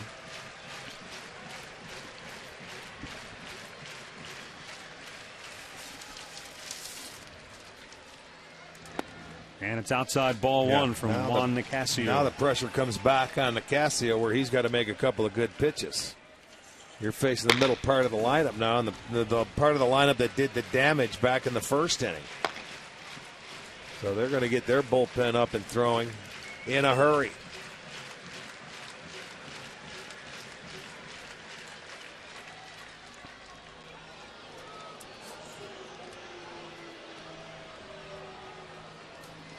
It always amazes me watching pitchers do something like that. The important run right now is the one at the plate. Yeah, right.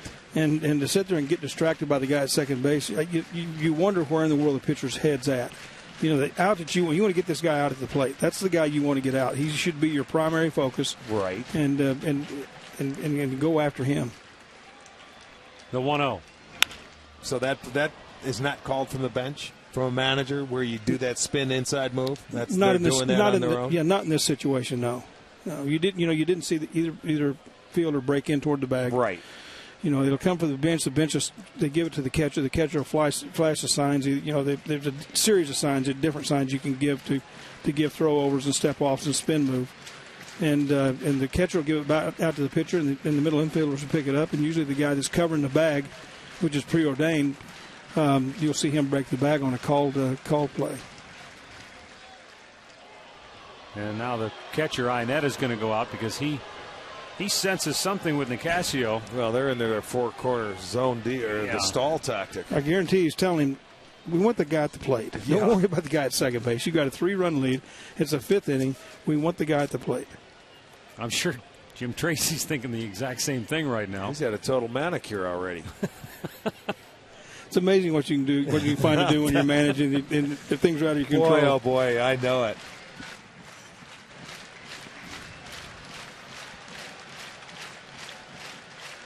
Now the 1-1 pitch. Strike Good called. pitch. As Drupal doesn't like it. No, well, I mean, at least it was down and was away. He didn't like it, but he came back, and, boy, that's a big pitch in that count, because if he misses there, you go. He didn't catch it, but that goes to a 1-2 count now, advantage pitcher, because you can expand the zone a little bit instead of a 2-1 count and hitters count.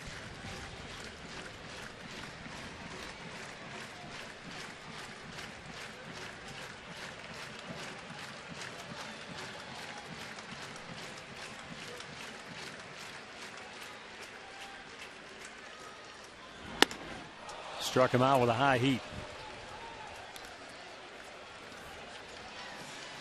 And so 2 down here in the 5th inning. And it's going to leave it up to Travis Hafner now.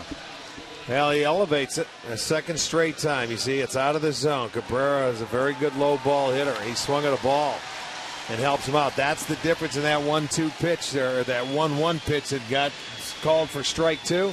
He was able to go up there, and Cabrera upset because he's one of the better hitters in the league with runners in scoring position. You could see he knew it right away. As soon as he swung the bat, he was cursing himself. Well, that's a big pitch, the 1-1 pitch, for any hitter in any situation. Yeah, we were talking earlier that our hitters seem to have, they really like that fastball up. And it's and they can't get to it. I mean, Superman can't get to that ball. That's why they throw it up there. But we've got to find a way, a way to lower our sights and get the ball down in the zone to where we can handle it and handle it hard. And Struble knew that he had goofed up. The second he started his swing, he knew he shouldn't be swinging. We just got to find a way to get our sights down and get the ball down. One of the zone. easier pitches to see, but you got to make him get it down, especially when you're throwing in the mid-90s, because you can't get on top of it. And the best you're going to do is foul it off. That ball up looks like a basketball coming in. I mean, it really is bigger. It's a bigger object. It's just so much easier to see. Well, guys, we know that one of the things Manny Acta really wants Bruce Fields, the new hitting coach, to stress and work on with these hitters is to somehow try to cut down on the strikeouts. Hey, they're part of the game. They're going to happen. But Manny said we should not be over 500 strikeouts. That's unacceptable. Well, you can always have a game plan. Hitting coaches always have a plan going into every game with whatever pitch you're going to face. You have to execute as a hitter to do it. They can be told 100 times to make them bring the ball down or make them bring it up. If they don't do it, there's nothing a coach can do. 2-0 to Hafner. Misses. 3 balls, no strikes. Shin-Soo Choo waits on deck. When we got Omar Vizquel over from Seattle, right? He was we pitched the way the pitching was playing the opposite way and throw fastballs up in his eyes away. Let him hit it in the air if he could get to it, and it took us a long time to get it into Omar's head that he's got to get the ball down, and obviously he did, and when he did, he became a much better hitter, a much better player, and 2,800 hits later. Hall of Fame. Yes, there you go. Indeed. See if he decides to even throw a strike here. Well, the Hafner's got to be taken right here all the way. I don't think he wants to mess around. Even though Hafner hit that 3-run homer back in the first inning, he headed off a slider. Right now, you got it going. You don't want to help him out. I'm beginning to wonder if he walks him, if Jim Tracy might not pull the plug. He certainly may. He's got a lefty up in the bullpen. It'd sure be the time to do it. Yes, indeed. And a 3-0. Made a quality pitch. Yeah, it doesn't matter here. This is a situation where you have a young kid struggling. You're looking for the team win. You're not looking for a personal win here. After they just put 6 on the board, he's trying to get out of there with a 0. That's where, as a manager, your heart, you want to stay with the kid, because you like him and you care about him and you want to stay with him so he can be successful. But your heart doesn't usually win out. You've got to use your head, and your head says, I got to get this kid out of here so we can maintain our lead. Don't worry. He'll have another chance to keep him in there during the course of a game. Right now, Hafner zeroing in on this 3-1 pitch. Juan Nicasio delivers. And it's ball 4, and the bases are loaded.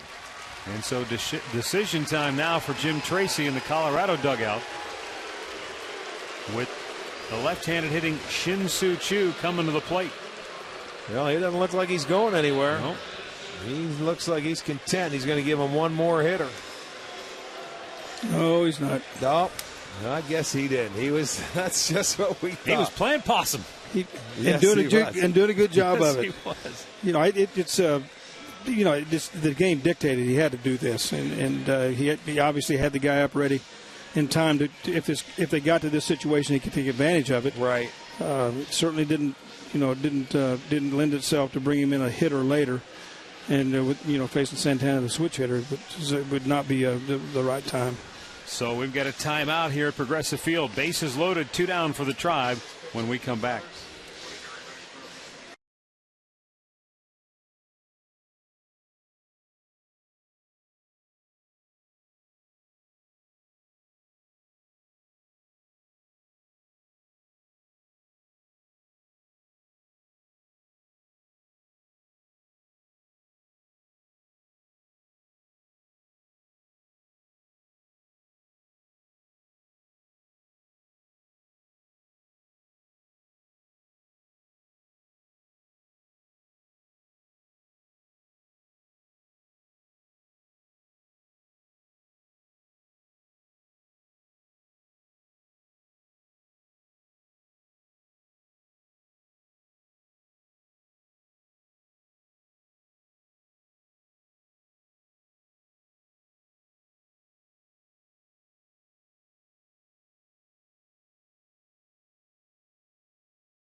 Deficit. They've got him loaded with 2 down, and Shin-Soo Choo coming to the plate. He'll be facing the left-hander Rex Brothers. Gave up 3 runs without getting an out just a couple of days ago against Detroit. He left the game after he took a spike in his right forearm, requiring 4 stitches on a tag play. Yeah, he's right back into the fire here. Indians with a chance to get right back into this game with 2 outs. And here's the important thing: 5 strikeouts, but also 4 walks in 5 innings. And we know Choo's been very patient here of late. So does that mean you're rooting for a walk? He has been patient. I'm rooting for a hit. He has been, though. I mean, he's been swinging the bat much better in the last 3 or 4 games. Start him off breaking ball. Okay, you give it to him.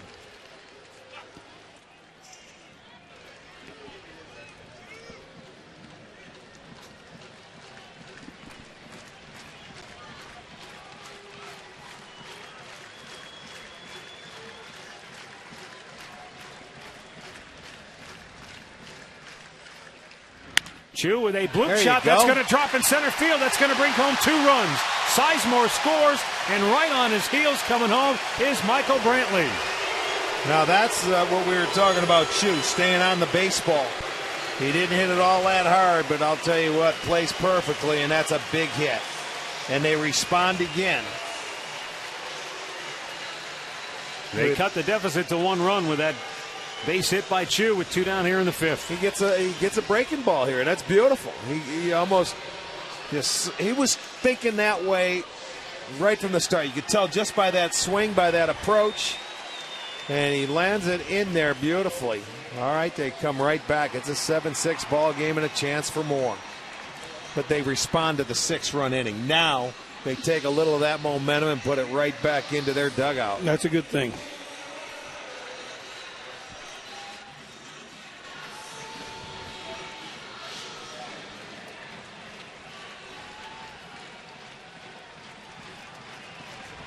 Now let's see if Carlos Santana can keep the onslaught rolling here. That almost hit him, but the runners hold. Iannetta got just enough of it to keep it from rolling to the backstop. Did a nice job keeping that ball close. That could have been an easily 2nd and 3rd wild pitch, but Hafner had a read on it. A little easier to read that ball when you're on second base, how far it gets away from the catcher. Iannetta, nice job. He was all over that. I thought the ball did hit him until you see the replay, and obviously it didn't.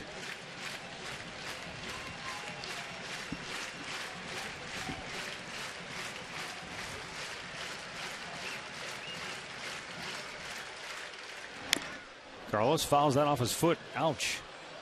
1-1. Well, we want to send along congratulations and a happy anniversary to one of our own here, Vince and Patricia Vardarella. Married 47 years from Garfield Heights. Vince is down there, works at the clubhouse with the guys. So Vince and his wife Patricia, congratulations. Can you imagine anybody being married to Vince for 46 years or 42 years ever? No. She's a saint. Now going out to talk is Chris Iannetta. Rex Brothers giving up the 2-out 2-run single to Chu. Now he's falling behind Santana 2-1.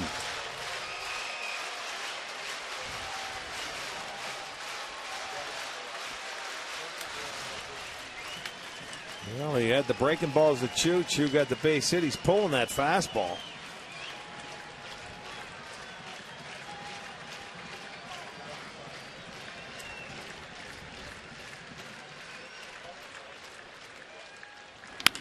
And there's a line drive base hit into left field. Coming around third, Travis Hafner gets the stop sign. Yeah. And the bases are loaded again. Yeah, you couldn't send him there. Blackman out in left field charge, got a nice one hopper. And Hafner, even though there was 2 outs, he was off on the crack of the bat. Santana, a good job putting it in play. He muscles this one into left. And watch, comes in. He had the ball before Hafner was even at third base, so you had to hold him up, keep the train moving. Steve Smith does a good job down there. Yes, he really does. It's a tough job because people get mad at you if you don't score the run. They get mad at you if you get the guy thrown out at the plate. I always had the 3, and I told my third base coaches that if you don't get people thrown out the plate, then you're not doing your job. Right. They've got to be aggressive. True. They've got to be smart about it. They've got to be aggressive, and Steve does a great job. The tough thing for Smitty the last month is there have been no offense. So, you want to send him to try and get runs, but you got to be careful. You don't want to make outs on the bases when you're not scoring as well. But Smitty is. He takes a lot of pride, as all third base coaches do. It's a tough gig out there, boy. Bases loaded, 2 down for Orlando Cabrera. He has walked and singled already tonight. In his first career start at third base, first career appearance at third base in the big leagues, Cabrera trying to deliver a big blow right here. Well, he's having a tough time spotting that fastball because he doesn't want to make a mistake with it. And as you mentioned, his last outing, Matt, he didn't record an out and gave up 3 runs. He's given up a couple of runs here, but they were inherited.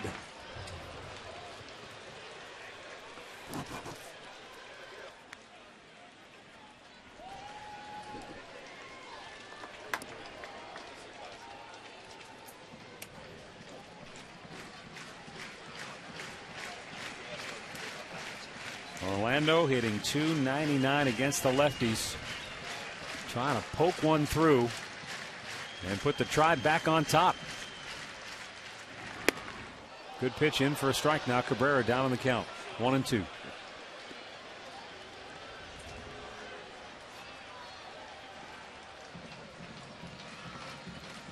Hafner the runner at third. Chu is at second. Santana down at first. Rex Brothers about to make his 10th pitch since he came on. He's given up back-to-back hits. And now another blooper. That's going to drop in right center field. Maybe no. It's caught by the center fielder Gonzalez, who looked like he was shot out of a cannon at the last moment to snare it. Indians leave him loaded, but they get two back, trail it by a run.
Pick up your Wahoo Bucks $5 discount coupons for the Subway Extreme Fan Zone.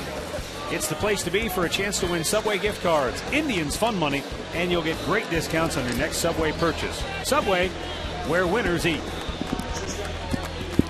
Matt Underwood, Rick Manning, and Mike Hargrove with you tonight here at Progressive Field, and we've got a good ball game brewing here. Indians jumped out to a 4-1 lead, and then the Rockies stormed back with a 6-run fifth to take the 7-4 advantage. And the Indians respond immediately with a pair to cut it to 1 run as we move now to the 6th inning. Chad Durbin came on and retired the only batter he faced to get out of that 5th inning. And with that, the Indians bullpen has now pitched 23 consecutive scoreless innings. They have done a tremendous job. Yes. The fear or the concern is that you're starting to tax them an awful lot here lately. Sometimes that happens, but I'll tell you what, they're up. They're going to be up for it. Yeah, that's a good point. They got a little swagger to them, Yes, and they should. do. They've pitched well. They've earned that right. You know what? There's going to be times where the starters carried this team early in the year where they give you 7 innings, and they're going to carry you where you're not going to stay sharp coming out of the bullpen. But you know what? There's going to be times where you're going to have to pick them up as well. So you go out there, and yesterday a 5-inning start, today 4 2/3. But believe me, they're ready for it. And a little lazy fly to left, and Brantley makes the running catch. Let's go back to the studios once again for an in-game update with Al Pawlowski. All right, Matt, it's the battle for the Windy City tonight in Chicago. Cubs, White Sox, and the Cubs see the White Sox score 3 in the bottom half of the 1st inning. Paul Konerko, a 2-run shot, his 20th home run of the season. The Cubs add 2 in the top of the 3rd. So now it's 3-2 White Sox at the end of the 3rd inning at U.S. Cellular Field. Back to you, Matt. Okay, thanks, Al. Fouled back out of play by Iannetta. He's the guy that started all the trouble for Fausto in the 5th inning. The number 9 hitter. No, he didn't. He was down in the count 0-2. Fausto caused all the problems for Fausto. Yeah. I was just trying to be nice.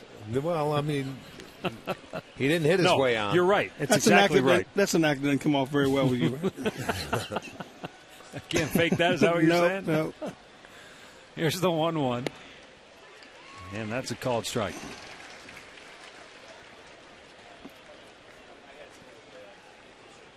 You know, it is unfortunate, but that was the end of his night after that walk.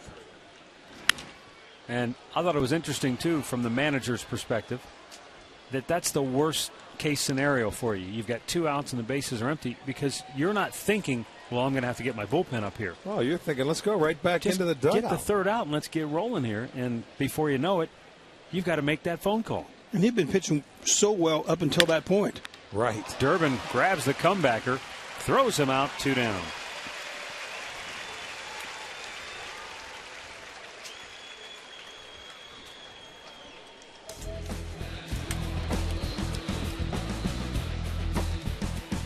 Well, help send your favorite Indians to this year's All-Star game in Phoenix. Vote up to 25 times at Indians.com. Cast your ballot now for 2011 All-Stars.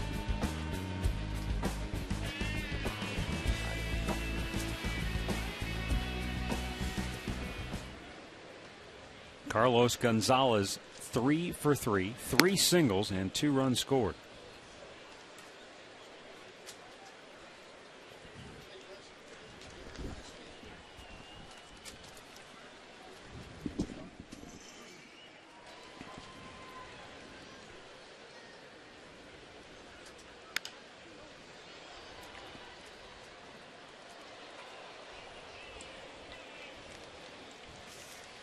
This guy's been a little trouble tonight. He's got a nice swing. Yes, he does. Really does. Yes, he does.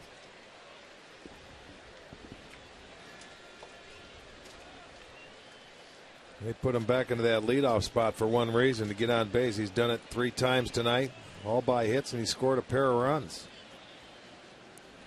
Swung on and missed. He took a big cut at that offering.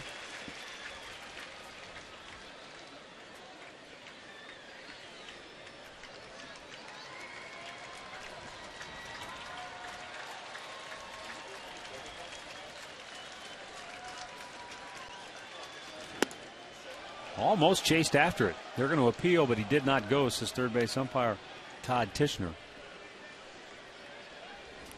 I guess that's what makes him such a good hitter, though, guys. That he's got all that power, but he gets to certain counts where he's going to put the ball in play.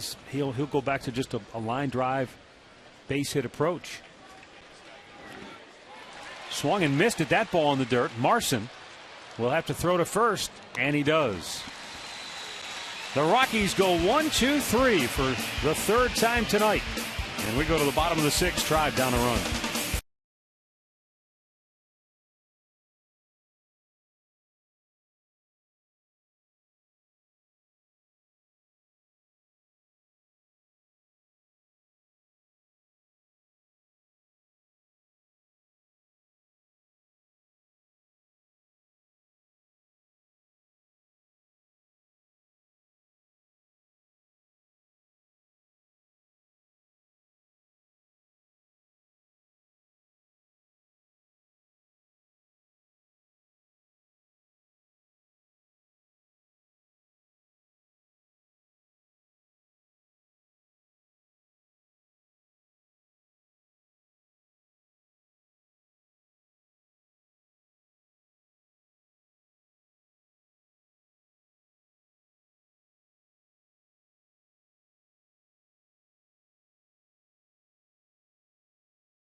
By Goodyear, everything Goodyear has learned making tires that go the distance inspires what they roll into yours.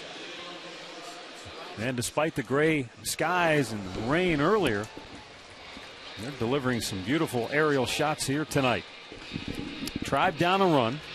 Bottom of the 6th, Cord Phelps, Lou Marson, and Grady Sizemore. And we'll be facing right-hander Matt Lindstrom. Rex Brothers worked 1/3 of an inning, gave up 2 hits. Yeah, but no runs. Let the inherited runner score. That's not your job as a bullpen guy, that's for sure. This guy can get it up there in a hurry, too. That was only 97. An easy 97, yeah, wasn't it? Sure was. Well, then there's another guy you want to make him get the ball down. And a liner to first, snared by Helton, 1 down. There's another ball that Cord Phelps hit right on the screws.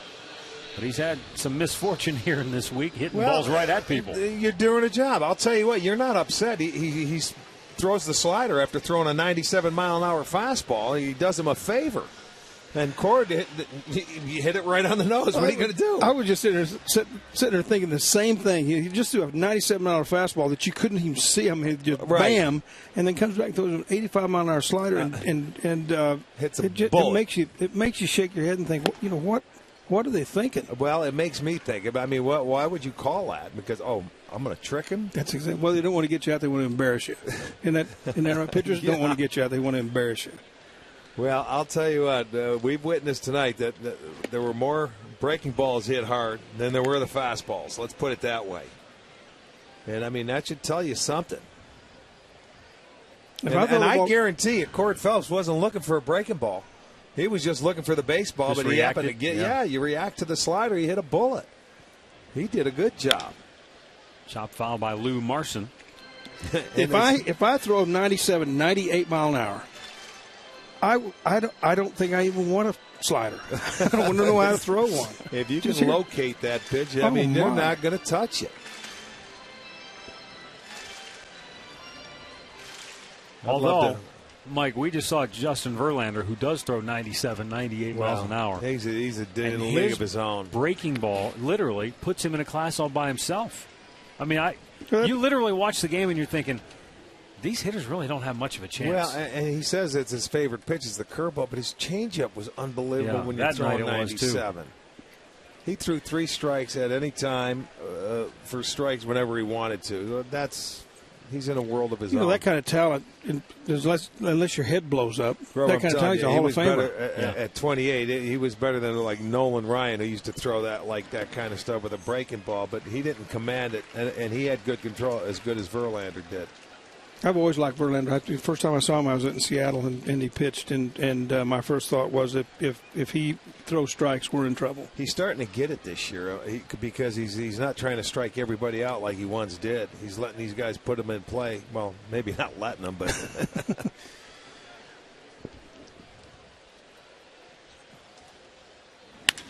line drive base hit for Lou Marson. There you go, Lou. An opposite field approach works for him again. And the Indians have a 1-out base runner now for Grady Sizemore. You know, and sometimes when we got to talk about it, when you're throwing 96, 97, some guys are different than other guys. If it's straight as a string, 96, it could look like 92. There's some guys that throw 92 that could look like 97 as well. You're right. And a guy like Lou, I mean, you sit there and you watch him, he has a good two-strike approach. He shortens his swing up. He stays in the middle of the field, and he takes that 96-mile-an-hour fastball, which is the only way that you can hit it as hard as he hit it, and hits a line drive out to right field. That's good hitting. That's a good approach, and all hitters. Grady bangs it right to second base. They get 1 there and turn 2 to end the inning. 6 complete. Rockies still on top, 7-6.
inning right now. The Tribe trailing the Colorado Rockies 7-6. And we want to remind you, if you want to get out here to the ballpark, go online right now to Indians.com. Check out the all-you-can-eat seats for $32. You'll get your ticket in here to the ballgame and unlimited hot dogs, nachos, popcorn, pretzels, and Pepsi products. It's $32, and you get all that all game long. And also, remember, the Yankees will be here starting July 4th. If you don't have your tickets yet, you better go online and get them now. That will be a huge series with them here. Matt, Rick, and Mike, we'll send it back up to you guys. All right, Katie. I'll take some of that ice cream that guy was eating behind Yeah, it looked good, didn't it? Yeah, it did. Well, 7-6, Rockies on top, 7th inning. How you doing?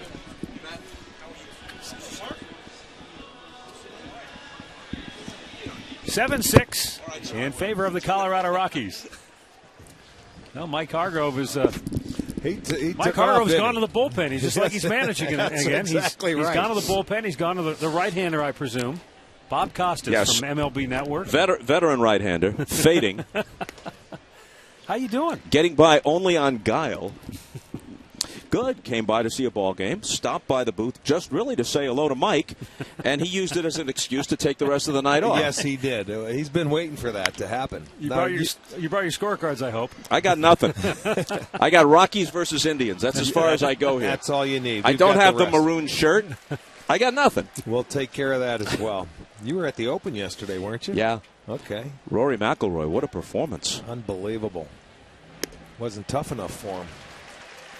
Chris Nelson strikes out here to open the 7th for Colorado, as Chad Durbin has now struck out back-to-back hitters.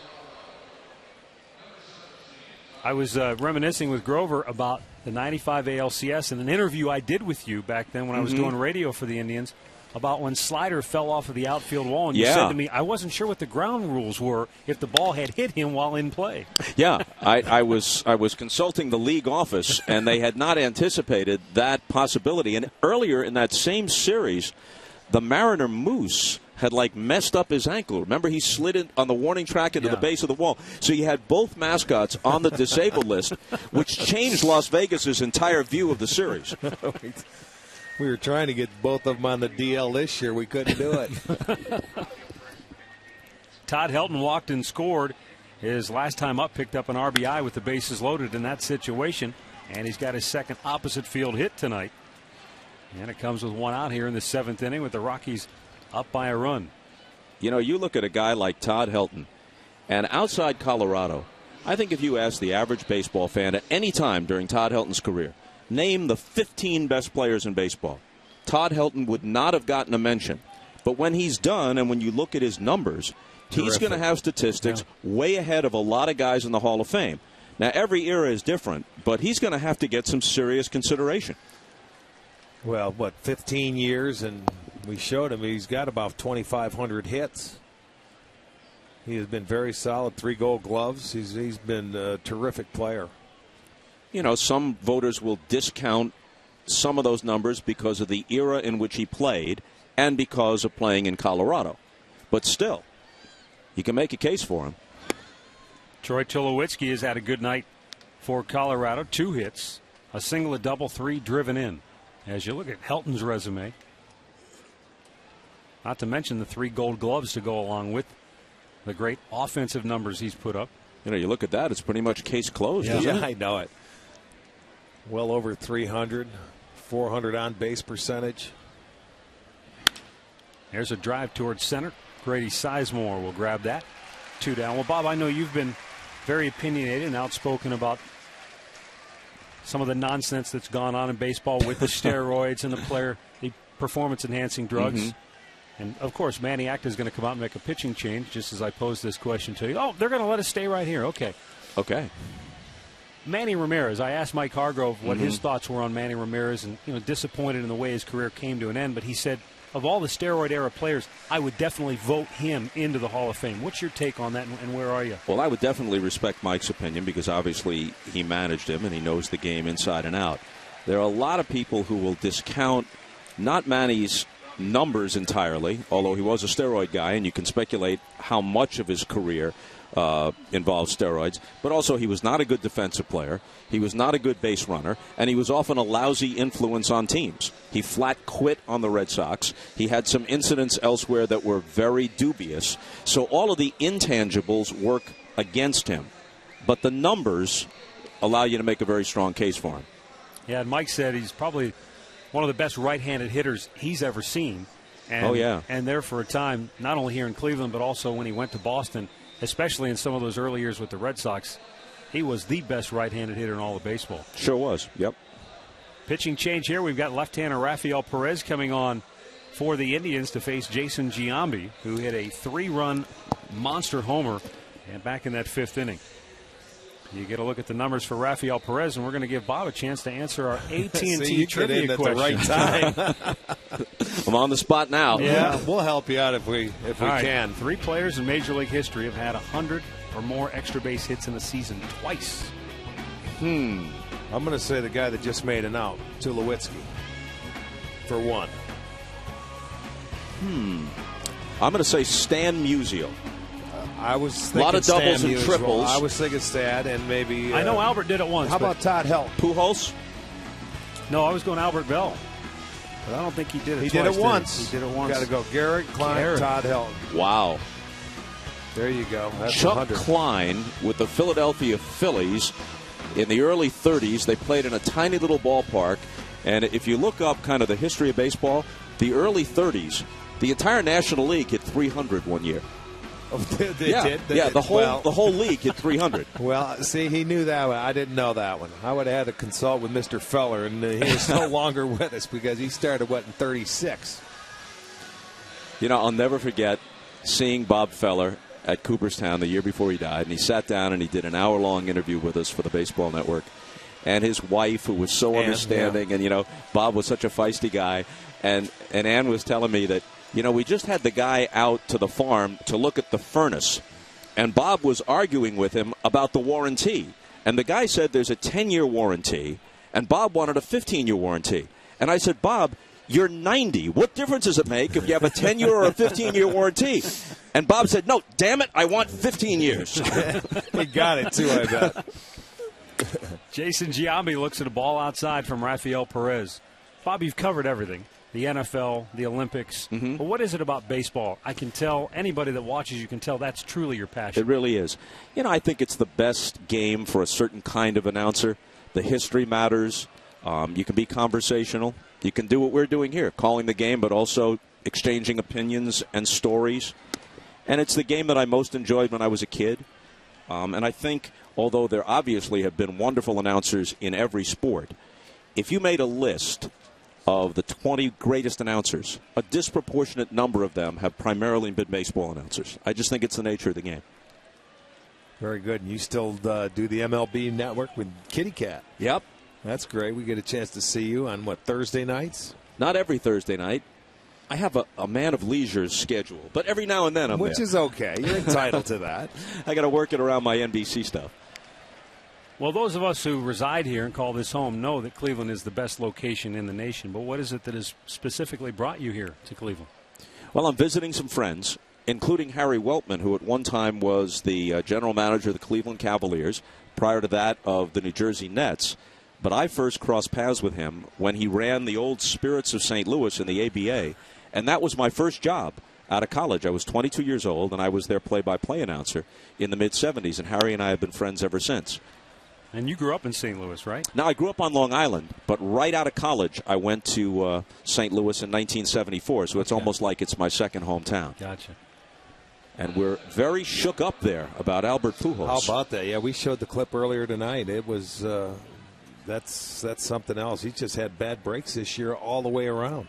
But Got they off to lost a slow start. Lost Matt Holliday twice. They lost David Freese for half the season. They lost Adam Wainwright in spring training. But now to lose Albert Pujols, I mean, Tony La Russa has pulled a lot of rabbits out of his hat over the course of his career. This will have to be one of his great escape acts. In there for a strike to Seth Smith, who doubled his last time up, 1 for 3 on the night. I'll tell you, the first 4 innings of this ball game had a nice tempo and a nice pace to it. Ever since that 5th inning, it has gone south.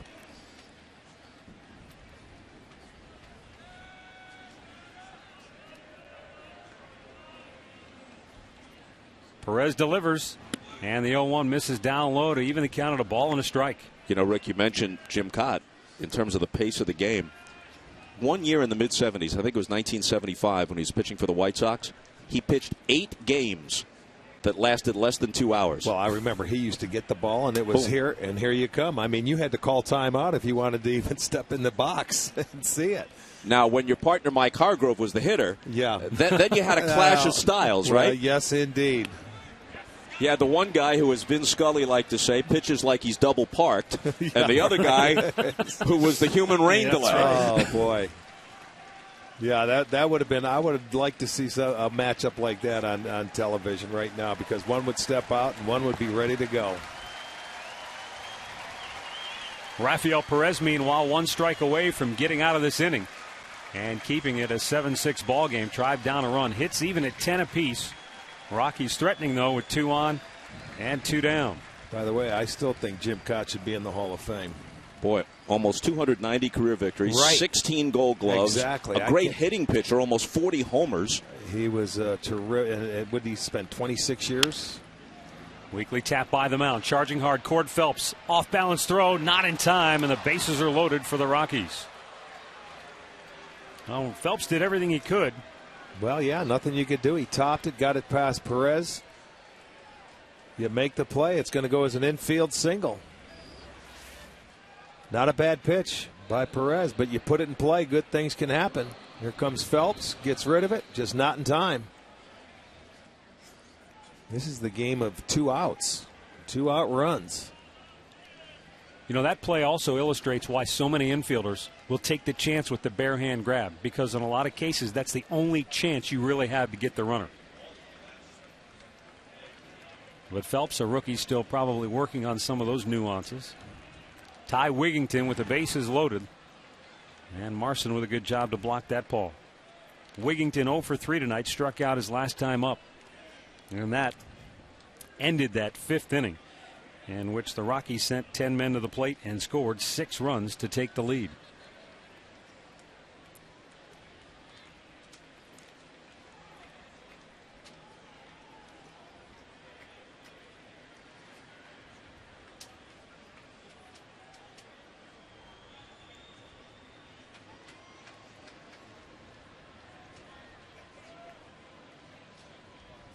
And the 1-0. Wigington came up empty, and that'll even the count at a ball and a strike. What did you think of the hiring of Jack McKeon at 80 years old, back down with the Florida Marlins? What a great story. And I saw Jack about 2 months ago. He came into the Baseball Network. We were doing that countdown of the 20 greatest games of the last 50 years.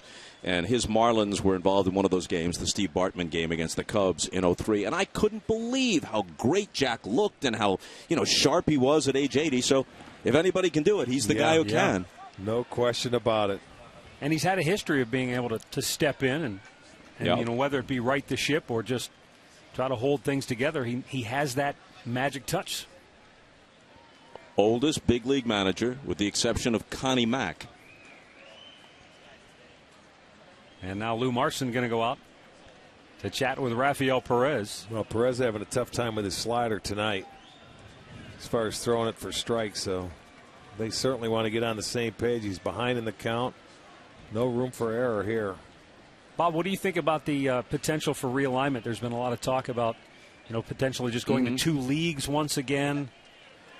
Well, maybe the Astros coming to the American League. I like that part. I like the Astros out of the Central, where there are 6 teams, and into the American League West. They'd have a natural rivalry with the Rangers, and that gives them 5 teams instead of 4. That part makes sense. Swung out and missed to even the count at 2-2. But if you're going to just list 1 through 15, how's it going to look to some fan in whatever city to see that their team is in 13th, 14th, 15th place? Yeah. Even if they're no further out of the 5th spot, which would be the wild card, than they might be out of 1st place when they're in 4th place in another division. Right. It still looks and feels awful.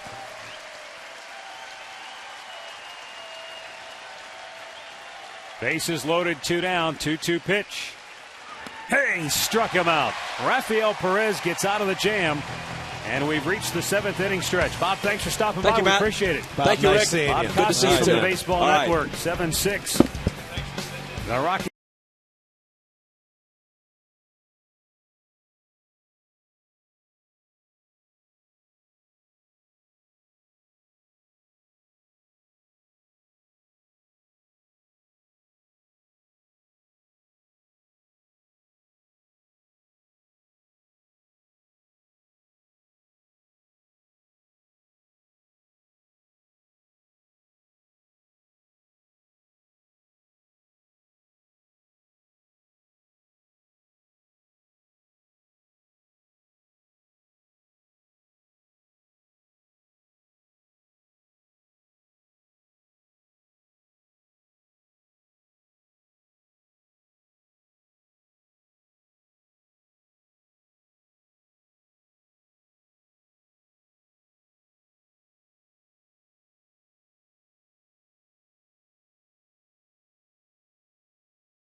Northeast Ohio. Visit Panini'sGrill.com for your location near you. Beautiful night. Turned out to be gorgeous. In the long run, at the start of this ball game, we didn't think so, but it certainly is now in a very good ball game. Coming into the bottom half of the 7th inning. 1-run game. Matt Reynolds coming on for the Rockies now, appearing for the 33rd time this year. He is 0-1. Opposition hitting just .216. He's coming on to face Brantley, Cabrera, and Hafner, the scheduled hitters. And Mike Hargrove is back with us. He is? I don't know whether to put these headphones on or not. I'll tell you what, you sprinted out of here. Hey, I'm going to tell you what, Bob Costas, except my wife, she could have anything I've got. And I might give up Sharon for him. I might do that. He's a good man. And as I said to him, he's always loved and had a passion, great passion for baseball. Michael Brantley looks at a ball down low. Brantley 2 for 3, 2 singles, 2 runs scored. Trying to spark the Indians here in the home half of the 7th now.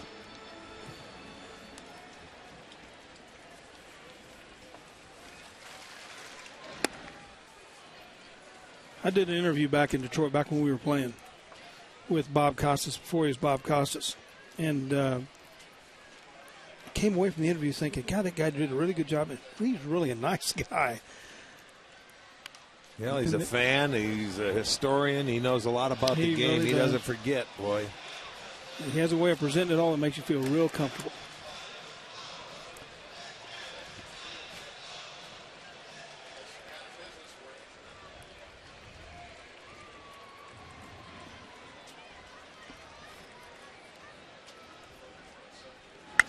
Brantley with a drive deep down the right field line. Stay fair. Go. It's a foul ball. Just barely squeaked onto the foul side of the pole and on the right field line. Boy, he hit that well, too. He was running down the line like he thought it was going to be fair, so it just had to hook right at the last moment.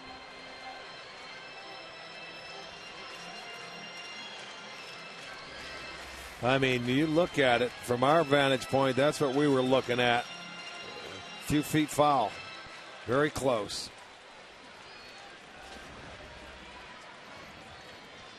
A little bit outside, lays off. Full count.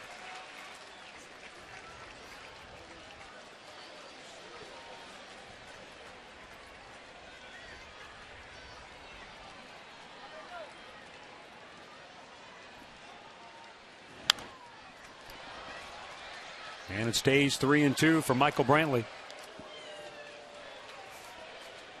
It's been a 7-pitch at-bat so far here in this 7th inning. Boy, you'd love to get that leadoff man on. Get it rolling coming into the big part of the lineup.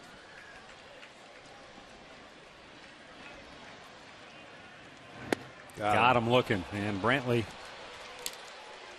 obviously he was looking for something different because that ball just kind of locked him up. Time now for our Miller Taste Greatness moment. On this date in 2004, Ken Griffey Jr. reaches the 500 homer mark. And it happened to be on Father's Day with his dad, Ken Griffey Sr., in attendance.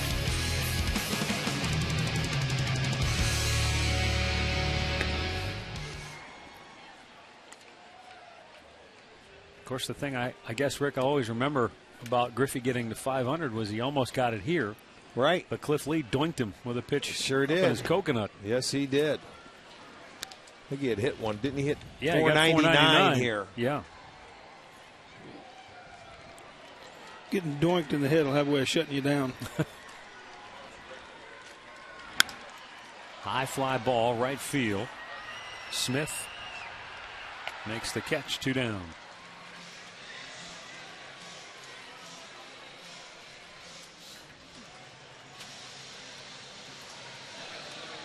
That's going to bring up Travis Hafner. 3-run homer in the first. He lined out in the 4th. And then they worked around him and walked him in the 5th.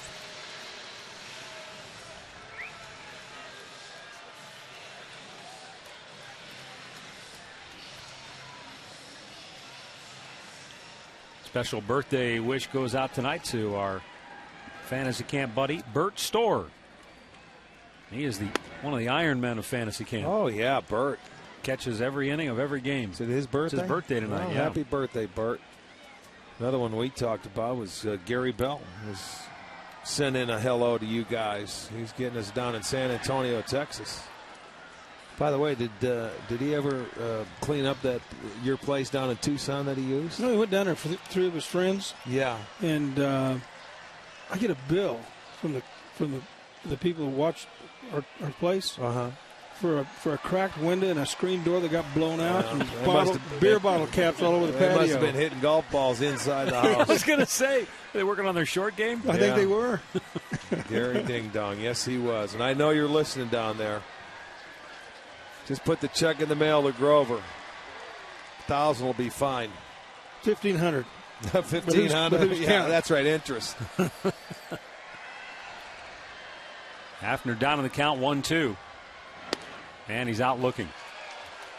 Matt Reynolds works a 1-2-3 7th, and we go to the 8th. Tribe down a run.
and the accounts and descriptions of this game may not be disseminated without the express written consent of the Cleveland Indians.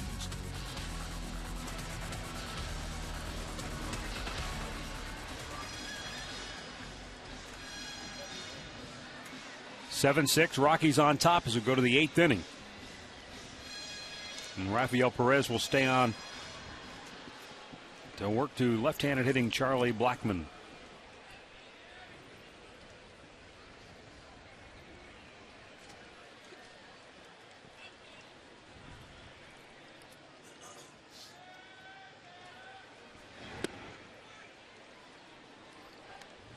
There is activity in the Indians bullpen. Was it the only guy not used in yesterday's game? Frank Herman? Yeah, looks like it. Perez did get out of that bases-loaded jam, but Ty Wigington helped him out a lot, swung at sliders out of the strike zone. He does not have his good slider tonight.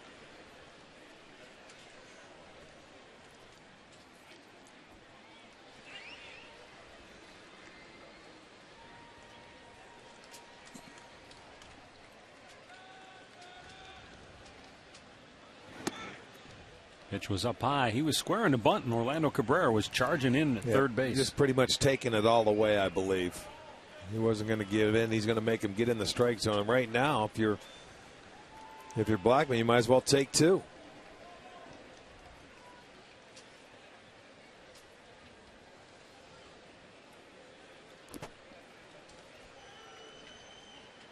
And Perez lets it go in there for a strike.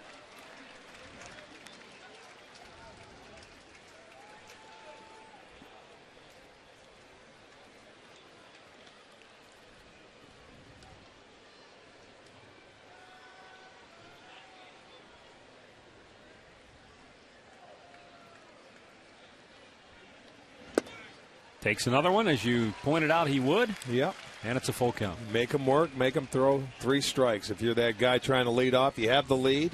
You agree with that, don't you? Oh, you bet. You maximize your chances of getting on base. That's too few hitters do that. Right. They get to that 3-1 count and they want to think they're going to hit a home run. Exactly. And you take the 3-1 pitch and it's 3-2. You maximize your chances of getting on base. Yeah. You got to make that guy throw 3 in a row. He couldn't do it. Let's go back to the studios once again for another in-game update with Al. All right, Matt, 7th inning at Fenway Park in Boston. Tied San Diego, Boston. Pedroia on first base. He's off and running with the pitch. Adrian Gonzalez doubles off the wall and left. Pedroia comes all the way around to score. Boston goes ahead now 4-3. Bottom of the 7th at Fenway Park. Back to you, Matt. Okay, thanks, Al. Well, Rafael Perez, that leadoff man aboard, will face Chris Iannetta, who walked and scored back in the 5th. And he almost threw that away.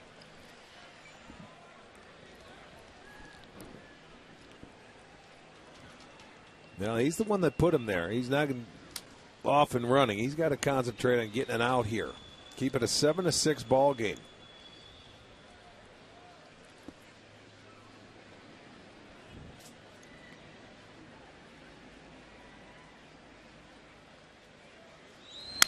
Broken bat liner over the head of Phelps. Blackmon is going to stop at second, and the Rockies have their first 2 on to start this 8th inning. Now you're getting back to the top of the lineup, and Gonzalez. This one, he fights, muscles it off. He jammed him, made a pretty good pitch there, the breaking ball, but it was up. He's able to slap it the other way over the head of Phelps, so it's 1st and 2nd, nobody out.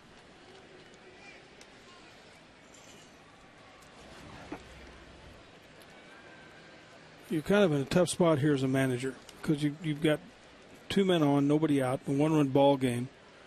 You've got a dynamite hitter to plate. The situation screams that they're going to bunt, but with the guy that can swing the bat the way he does, do you want to take the bat out of his hand? I don't think so. I wouldn't. This guy, he swung the bat pretty well tonight. Line drive, center field. Sizemore coming hard. Makes the diving catch. And the runners have to scamper back to their bases. Do or die play for Grady Sizemore, and that saved the day. He got a great jump is what he did. I mean, he came in, he got a good read off the bat because it was down. I mean, that ball was a line drive. He got a good jump, continued to come on and made a nice play. So, you know, Gonzalez hit the ball on the nose. And I bet Jim Tracy wishes he'd done it. Well, that's hard to do. Right well, there. It really is. You know, the thing of it is it, you know, if you as a manager are sitting there and taking the bat out of your good hitter's hands enough times, if you do it enough times, it's going to hurt you in the long. It may help you, like in a game like this. It may help you. But if you do it 2-3 more times, it's going to hurt you. It really is going to hurt you in the long run. And sometimes it's tough to understand that. But as a manager, you got 162 games that you're playing to come out on top of everybody else. And while you want to win the game tonight, you do have a lead, and you do have one of your better hitters at the plate. You got to let him go. Frank Herman's coming on. We'll be right back.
They have 2 on with 1 out.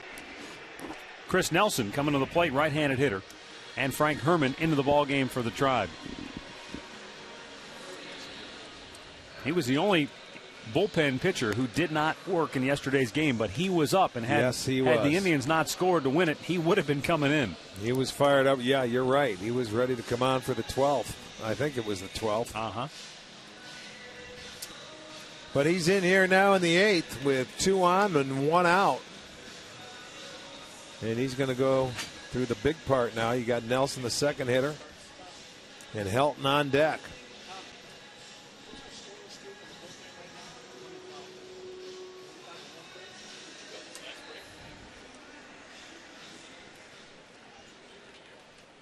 Nelson singled and scored back in the 5th inning.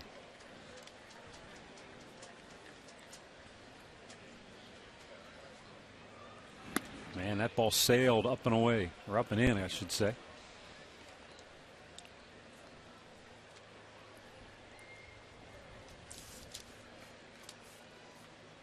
The Rockies got 6 runs in the 5th inning when they sent 10 men to the plate and knocked Carmona out of the game.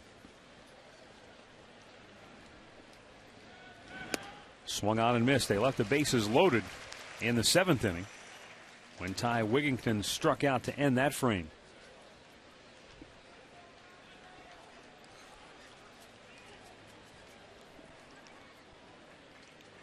Jim Tracy still gnawing at those nails.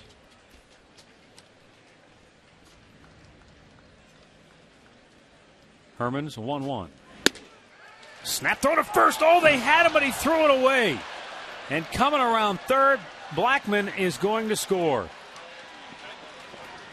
And all the way into third, and now the ball gets away and goes off the facing of the dugout, luckily, where they would have just stolen another run. Oh, boy. So Ionetta to third, and Charlie Blackman has scored. Well, it's a chance you take when you set it up, and you can see Santana coming in. It's just a throw from Lou Marson. If he gets it down, they would have a pretty good chance of getting him. But he throws it down the line, and that opens a door where they're going to come in and score a run, and you can go from first to third, and it really sets up the inning. So they add another run on a throwing error by Lou.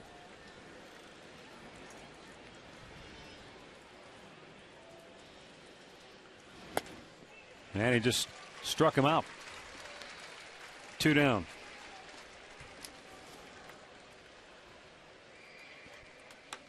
And that's going to bring up Todd Helton.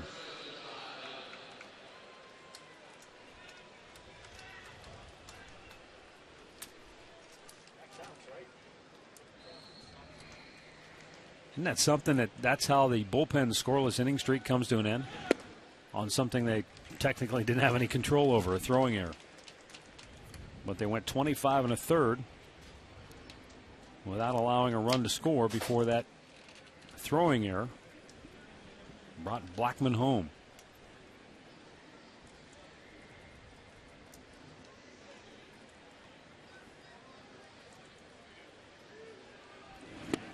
Swung on and missed. Boy, Herman has a very good live fastball tonight.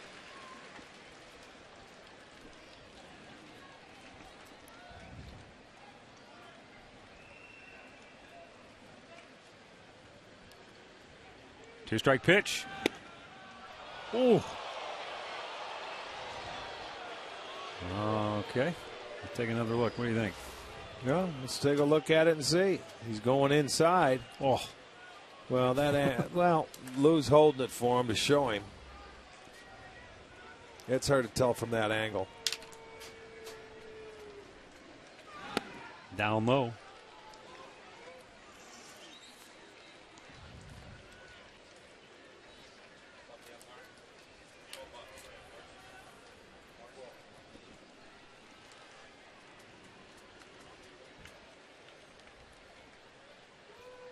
Runner at third with 2 down on the 2-2 pitch. Out of play.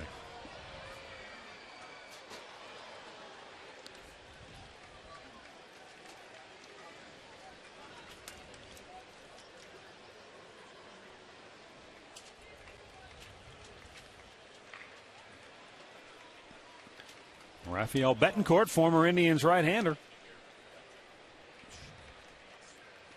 Looks like he'll be working the bottom of the 8th inning. And the 2-2.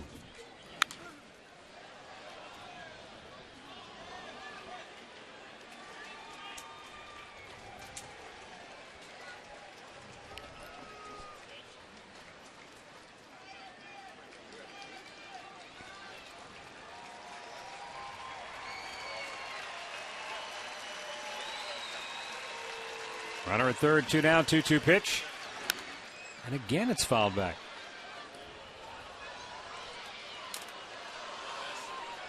Well, this is one tough out. He's got a good eye at the plate.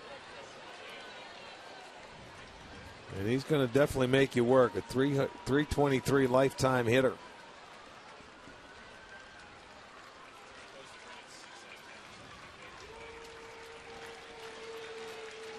Herman's 2-2. High fly ball right field. Coming in is Shin Soo-Choo. And he'll make the catch, but the error allows the Rockies to get a big insurance run. 8-6 Colorado, middle of the 8th.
Bottom of the 8th inning. For the Tribe, it'll be Shin-Soo Choo, Carlos Santana, and Orlando Cabrera. Now the Rockies will start the inning with the left-hander Matt Reynolds still on the hill. Rafael Betancourt is continuing to heat up in the Rockies bullpen. Reynolds may be on just to face Choo, or he may stay on to face Santana as well.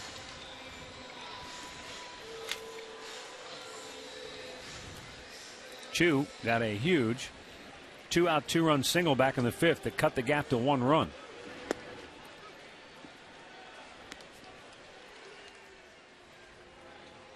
Indians down a pair.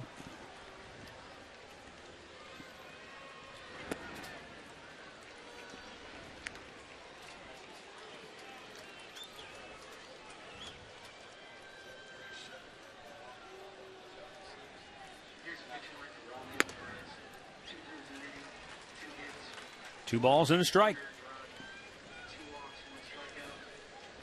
Choo now with 27 runs batted in on the year after that 2-out, 2-run hit in the 5th. That's called a strike. And the count evens at 2-2.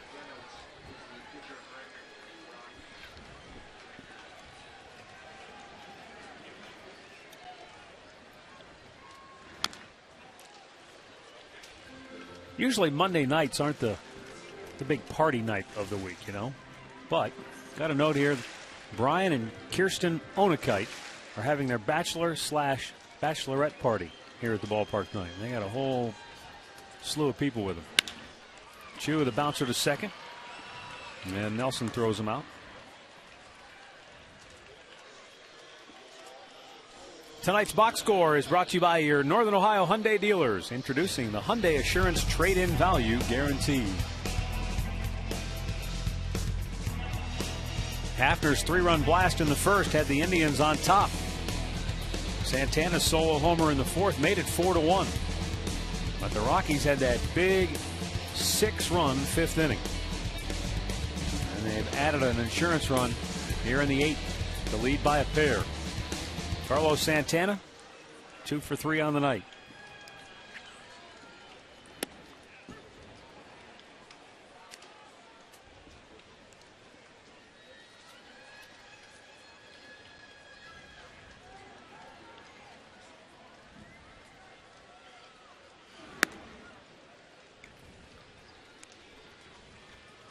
But the catch, I guess, with that bachelorette party, this is day 4. They started Friday night, Saturday night. Oh, so they Sunday. just never went home. Seriously. This is wrapping things up with a Monday baseball game. Where are they sleeping at? What row are they lying on in? their feet. Yeah, right. Jeez. There's no way they're still awake. Survival of the fittest. You're checking into rehab tomorrow. The 1-2. Santana a little grounded towards third, and it rolls foul. Probably half of them checked into rehab yesterday. Interleague play continuing around baseball. Cubs lead the White Sox 6-3 in the 7th at U.S. Cellular. Texas leading Houston 7-2 down in Arlington. Boston on top of the Padres 8-3 at Fenway. Tigers are out on the West Coast. They'll play the Dodgers later. Baltimore beat Pittsburgh 8-3. Atlanta shut out Toronto 2-0. Santana with a base hit to left field.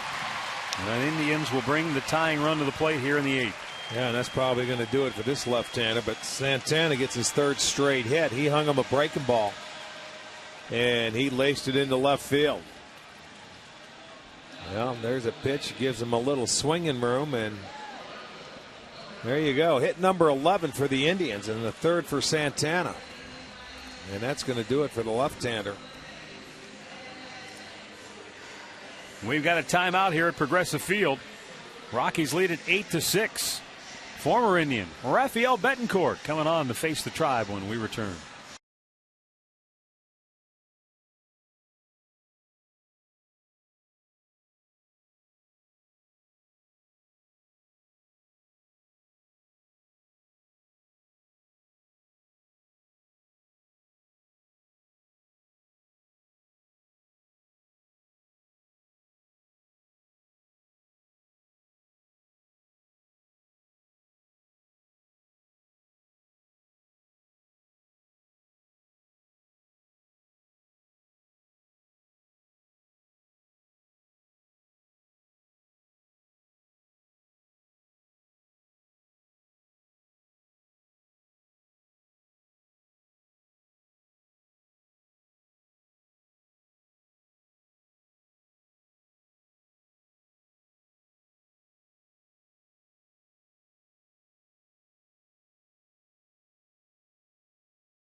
everything Goodyear has learned making tires that go the distance inspires what they roll into yours.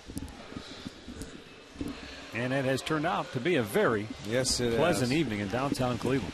Didn't know if they'd get off the ground tonight, but there's some beautiful shots that they've given us this evening. And one right now, the Indians are going to try and get back into this ball game. Former Indian Rafael Betancourt coming on for the 31st time. 2-0 record, 3.45 ERA, 28 punch-outs in 28 2/3 innings. Coming on to face Orlando Cabrera and then the left-hander Phelps. And we all know Betancourt, primarily a fastball pitcher. Very deliberate, takes his time, good control, shoots for that outside edge to the right-handers. And Orlando Cabrera, 1 for 2 with a walk, will be the hitter here.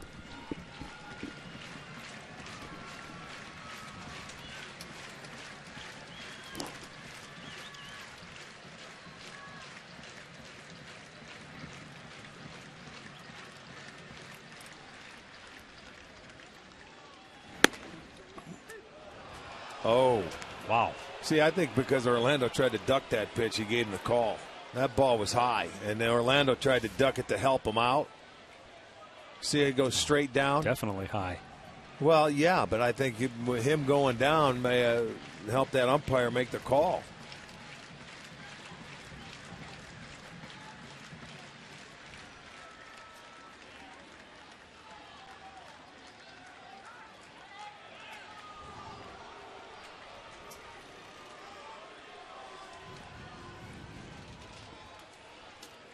Rafael Betancourt, the most deliberate worker in the game. So much so that a few years ago when he was with the Tribe, they put the stopwatch on him in Detroit. He actually had a couple of times issued a ball because he took too long between pitches. They do it in the National League as well. It's blooped, foul, and drops.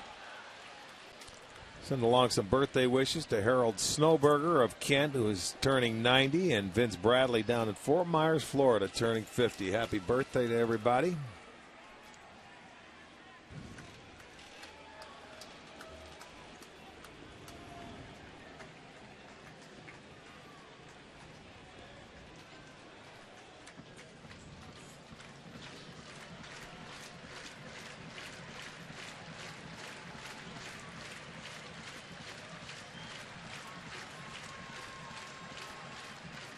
Rafael Betancourt with a 2-strike pitch. Instead, a throw to first. And again, this goes back to your point earlier, Mike. The game for Betancourt is at the plate. That run doesn't really mean anything. That's right. Well, you got a catcher or slash first baseman out there. He's not a base stealer by any chance. If you don't pay attention to him, they may end up putting him on. But you're down 2 runs in the 8th inning. He's going nowhere.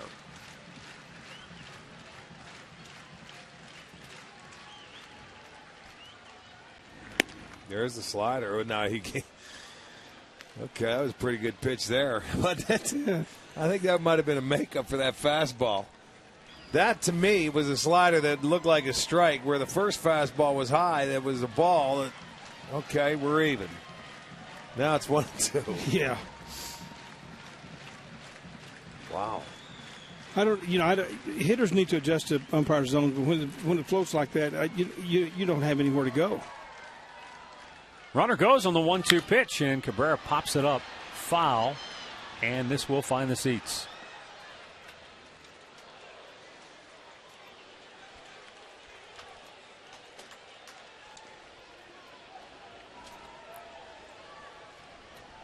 Trying to be aggressive here in this 8th inning.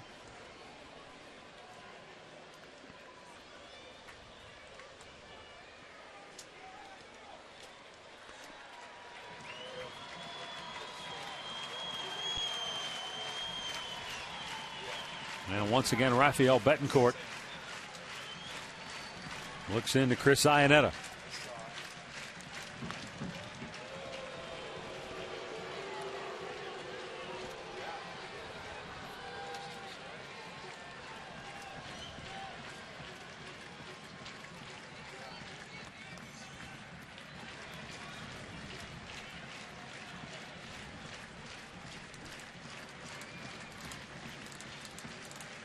Here's the set on the 1-2.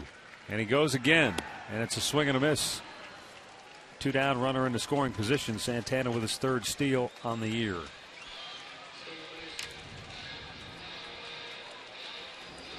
Bencourt comes back with a good slider. Now this one down more so than the last one. Got it to straight down out of the zone. Gets him to chase after it. Gets a second out, but Santana gets himself into scoring position.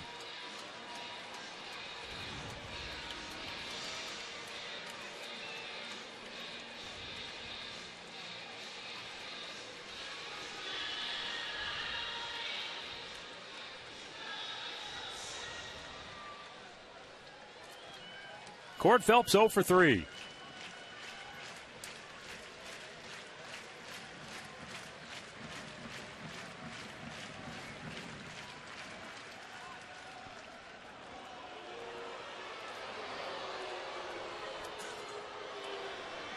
I got to understand a little bit why he threw over to first base, because obviously, Betancourt's got to be 1.5, 1.6 to the plate, right? And which is a really slow time.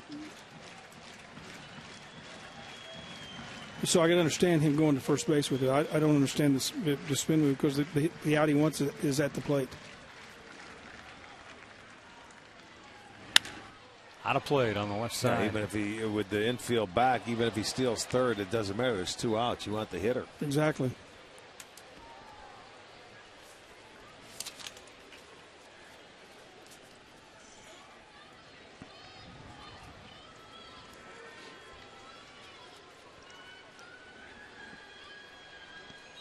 Cord Phelps flied to right in the 2nd, bounced into a fielder's choice in the 4th, and lined out to first base in the 6th. And a line drive base hit into left field. That's going to bring Santana home. It's a 1-run game. And now digging for second base is Phelps, and he's in there safely. No! They called him out. Oh, you got to be kidding me. He looks safe. Oh, man. And Maniacta is charging out of the dugout to argue that call, but it's not going to be overturned. However, Phelps' RBI draws the Indians to within a run.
And another look. Ty Wigington cut the throw off through to second base. Hand got Phelps in there. was safe. No question about it. The hand was in there in plenty of time. And the tag, watch where the tag never comes out. There's the hand. His glove is still 6 inches away from the body. No question he was safe on that ball. Not even close. No, you're absolutely right. Not even close. I mean, to make that call and just take a walk and go out into the outfield, man, you missed it. And you got to shake your head and wonder how do you miss that? I don't know. I mean, that's an important play in the game. That's a tying run. Gets himself. He did a good job hustling to get in scoring position, and there's no question he beat that play. Troy Tulowitzki, 2 hits, 3 runs batted in on the night. Steps in for the Rockies here in the 9th. Maniacta went out to argue at the end of the inning, just to let Holbrook know he did not think very highly of his decision.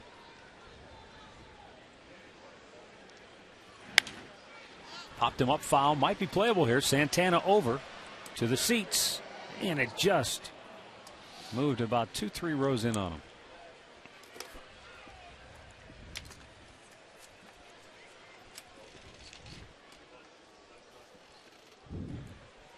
Stick around after the ball game tonight for Chuck's last call. And then tomorrow, Bruce Drennan will get your day rolling at 3 with all bets are off. Minor League Magazine at 6. Indians on deck at 6:30.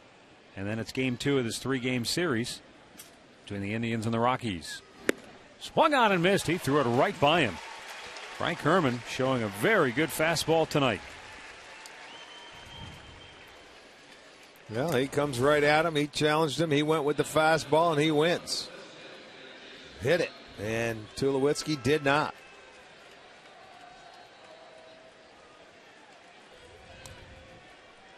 So the second strikeout for Frank.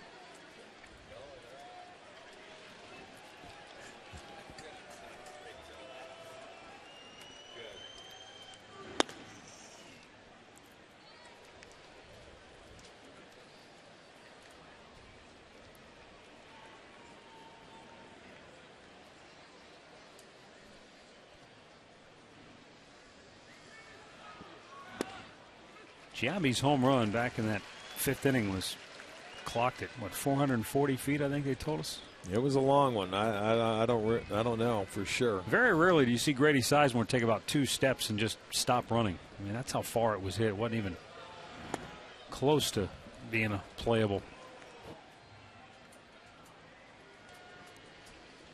Well, then one reason why that's happening, Carmona was out there, gave up the 6 runs. He's throwing to one part of the plate, half the plate, and it's the outer half. He's not hitting any left-handers with the inside part of the plate.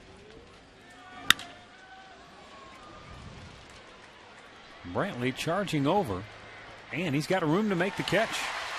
2 down. The ball stayed up there forever.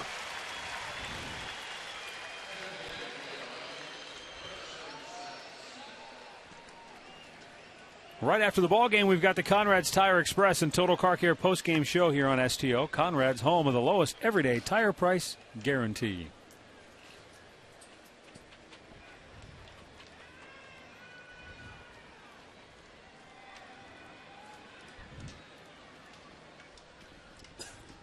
Seth Smith, 2 for 4 with a single and a double.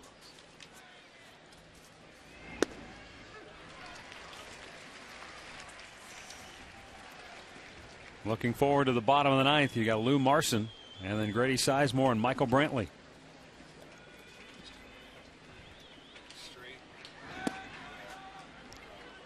One ball, one strike.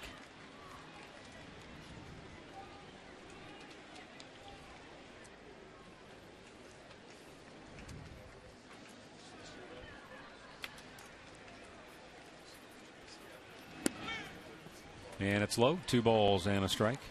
Houston Street up, and the Rockies bullpen, their closer, getting ready to come on. Already with 20 saves on the year. Popped up foul in the seats. 8 runs on 12 hits for Colorado.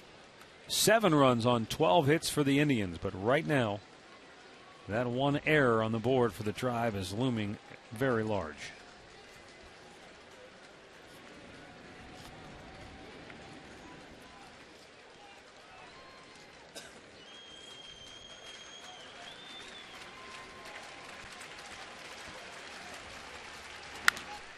Popped him up. This time it's playable. And Orlando Cabrera coming in near the coach's box and foul ground. Makes the grab. And the Rockies go 1-2-3. Bottom of the ninth coming up when we come back. Tribe down a run.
Bottom of the ninth here at Progressive Field. And the sixth Rockies pitcher to work tonight will be their closer, Houston Street. He has saved 20 out of 22, his last coming on June the 18th. Against Detroit. I saw that. I mean, he let him back in. He gave up a run. Ended up getting the save. He has 6 saves this month alone already. Yeah, I mean, he's fastball, good changeup. But you want to get that man aboard, get somebody on. Looks like Travis Buck's going to pinch hit for Lou Marson. Then we're back up to the top of the lineup.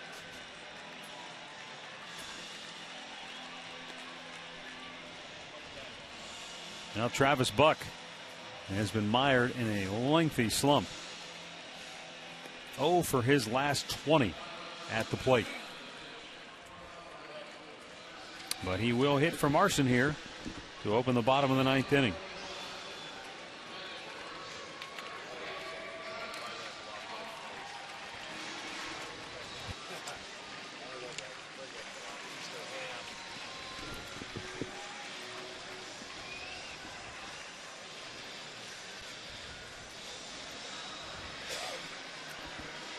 Travis Buck, 1 for 2 this year as a pinch hitter. Houston Street has struck out 21 batters. That's the most among Rockies relievers. And also appearing now for the 35th time, the most out of that Rocky pen. Buck swings at the first pitch, and it's a lazy fly to left. Starting them off with the changeup. 1 down. And he's got a good one.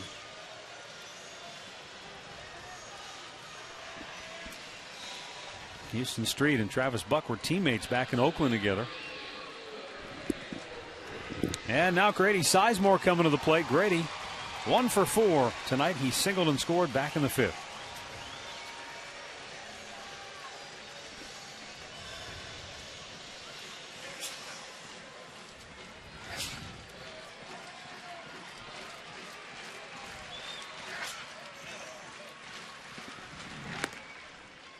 Missed outside, ball 1.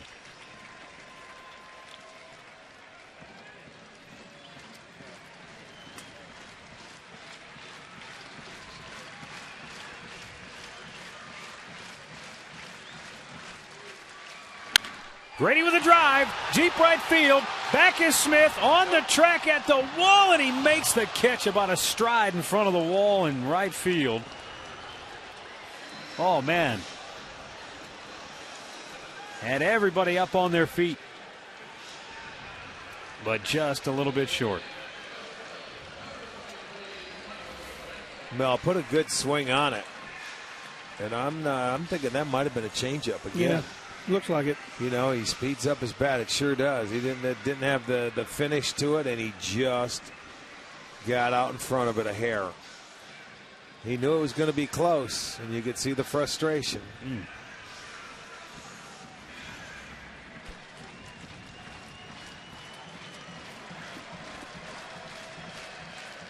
Michael Brantley, 2 for 4, trying to keep the game alive for the Tribe now.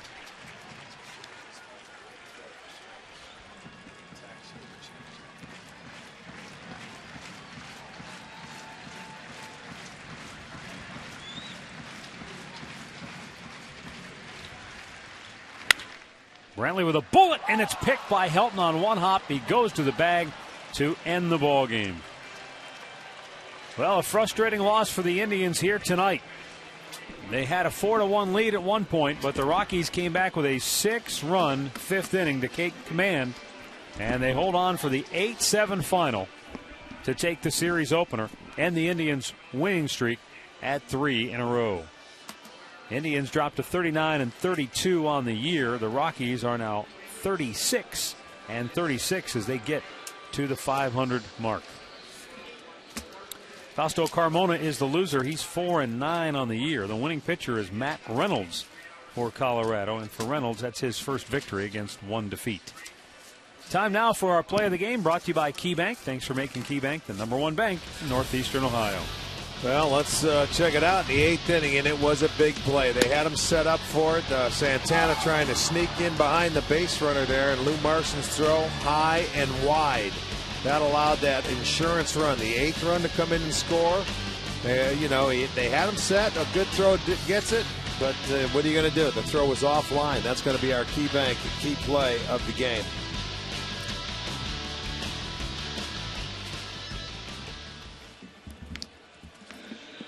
Well, 8-7 the final score. Rick and I are coming back to wrap it all up on the Conrad's postgame show next.